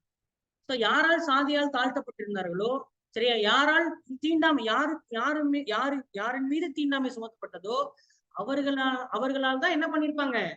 இந்த மதத்தை ஏற்றுக்கொண்டிருப்பாரு, சரியா? அப்போ இவருடைய கான்செப்ட் என்னன்னு வாங்க, யாருக்கு வருவோம்? சத்யார்த்த பிரகாஷ் என்ற நூலை இயற்றிய வேத காலத்துக்கு செல்லுங்கள் என்று சொல்லக்கூடிய ஒரு சீர்திருத்தவாதி.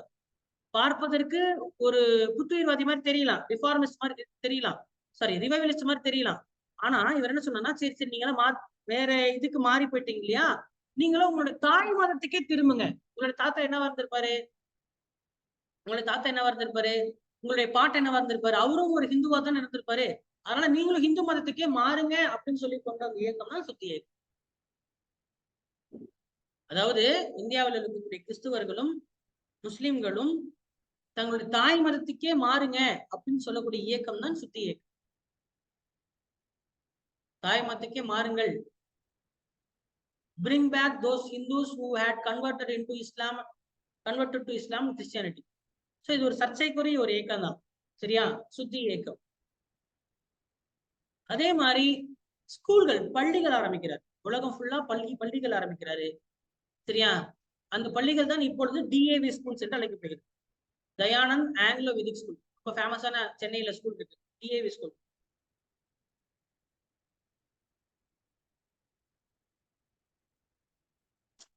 சரியா.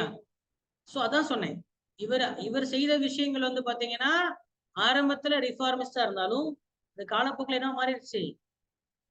ஆரம்பிக்கும் போது இவர் இடதா இருந்திருக்கிறாரு, ஆனா இவரை ஃபாலோ பண்ணா அது என்ன எங்க போய் முடிஞ்சிருச்சு, வலதுல போய் முடிஞ்சிருச்சு. அப்ப இந்தியாவில இப்ப இருக்கக்கூடிய வலதுசாரி இருக்கு இல்லையா, இந்தியாவில இருக்கக்கூடிய வலதுசாரிகள் எல்லாத்துக்குமே பிள்ளையார் சொல்லி போட்டது யாருதான், இவர் தான். இவர் பண்ணல, இவருடைய இயக்கம். ஆனா இவர் இடதுசாரி, இதுதான் ஆச்சரியம். அதாவது சொன்ன விஷயத்த அவர் ஒரு துறவிங்கிறதுனால, புரியுதா, அது ஒரு துறவியின் பாஷையில சொல்லிட்டாரு. அதனால பார்க்கிறவங்க என்ன பண்ணிட்டாரா, அவரே சொல்லியிருக்காரு அப்படின்னு என்ன பண்ணிட்டாங்க. அதனால பழமைவாதம் தான் முக்கியம்னு வளர்ந்து இப்ப அவர் ஃபாலோ பண்றாங்க, பழமைவாதத்தை கொடுத்துட்டாங்க. அதுதான் அது இப்ப நடக்கும். இப்போ புத்தர் என்ன சொன்னாரு, புத்தர் கடவுளே இல்லைன்னு தான் சொன்னாரு. ஆனா இப்ப புத்தரே கடவுளா தானே இருக்கிறாரு, சரியா. அந்த மாதிரிதான் அது மனிதனோட இயல்பு, சரியா. சரி, ஓகே. சோ இதோட முடிக்கலாம். நெக்ஸ்ட் நமக்கு வந்து விவேகானந்தர் பார்க்கணும், சரியா. விவேகானந்தர் பார்க்கணும், பிரம்மஞான சபை பார்க்கணும், அதுதான் ரொம்ப ரொம்ப முக்கியம். பிரம்மஞான சபையினாலதான் காங்கிரஸே உருவாச்சு, சரியா. அவரை பார்க்கணும், MG ரன்னடை பார்க்கணும், சரியா. அதுக்கப்புறம் என்னென்ன சட்டங்கள் கொண்டு வந்திருக்கு இந்தியாவில. நீங்க 2 சட்டம் தானே உங்களுக்கு சொல்லியிருக்கேன், வெள்ளக்காரன் கொண்டு வந்து. அவன் 2 நாள் இல்ல, நிறைய சட்டம் கொண்டு வந்திருக்கான், சரியா. பெண்களுக்குன்னு சொல்லி கொண்டு வரப்பட்ட சட்டங்கள், சுதந்திரத்துக்கு முன்னால் சுதந்திரத்துக்கு பிறகு சட்டங்கள் என்னன்னு பார்க்கணும், சரியா. இந்த டாபிக் கூட என்ன முடியுது, இந்த சமூக சீர்திருத்தம்ங்கிற டாபிக் முடியுது. அடுத்த டாபிக் வந்து தேசியவாதத்தின் எழுச்சி அப்படின்ற டாபிக் கூட போலாம், சரியா. நம்ம இதுக்கு முன்னாடி பார்த்தது ஃபாஸ்டா பார்த்திருக்கோம், ஆனா நம்ம இப்ப ஃபாஸ்டா பார்க்க மாட்டோம். ஏன்னா நம்மளே சொல்லிட்டேன், இது என்னது, இங்க இருக்கிற எவ்ரி இன்ச் பை இன்ச் நமக்கு இம்பார்ட்டன்ட். இன்ச் பை இன்ச்சா படிக்கணும். இதுல இருந்தா நம்ம கேள்வி ரொம்ப ரொம்ப முக்கியம், சரியா. 90 வருஷம் வரலாறு தான், ஆனா நமக்கு நிறைய கிளாஸஸ் தேவைப்படும், சரியா. 90 வருஷம் வரலாறு தான், நிறைய கிளாஸ் தேவைப்படும். ஏதாவது டவுட் இருந்தா சொல்லுங்க.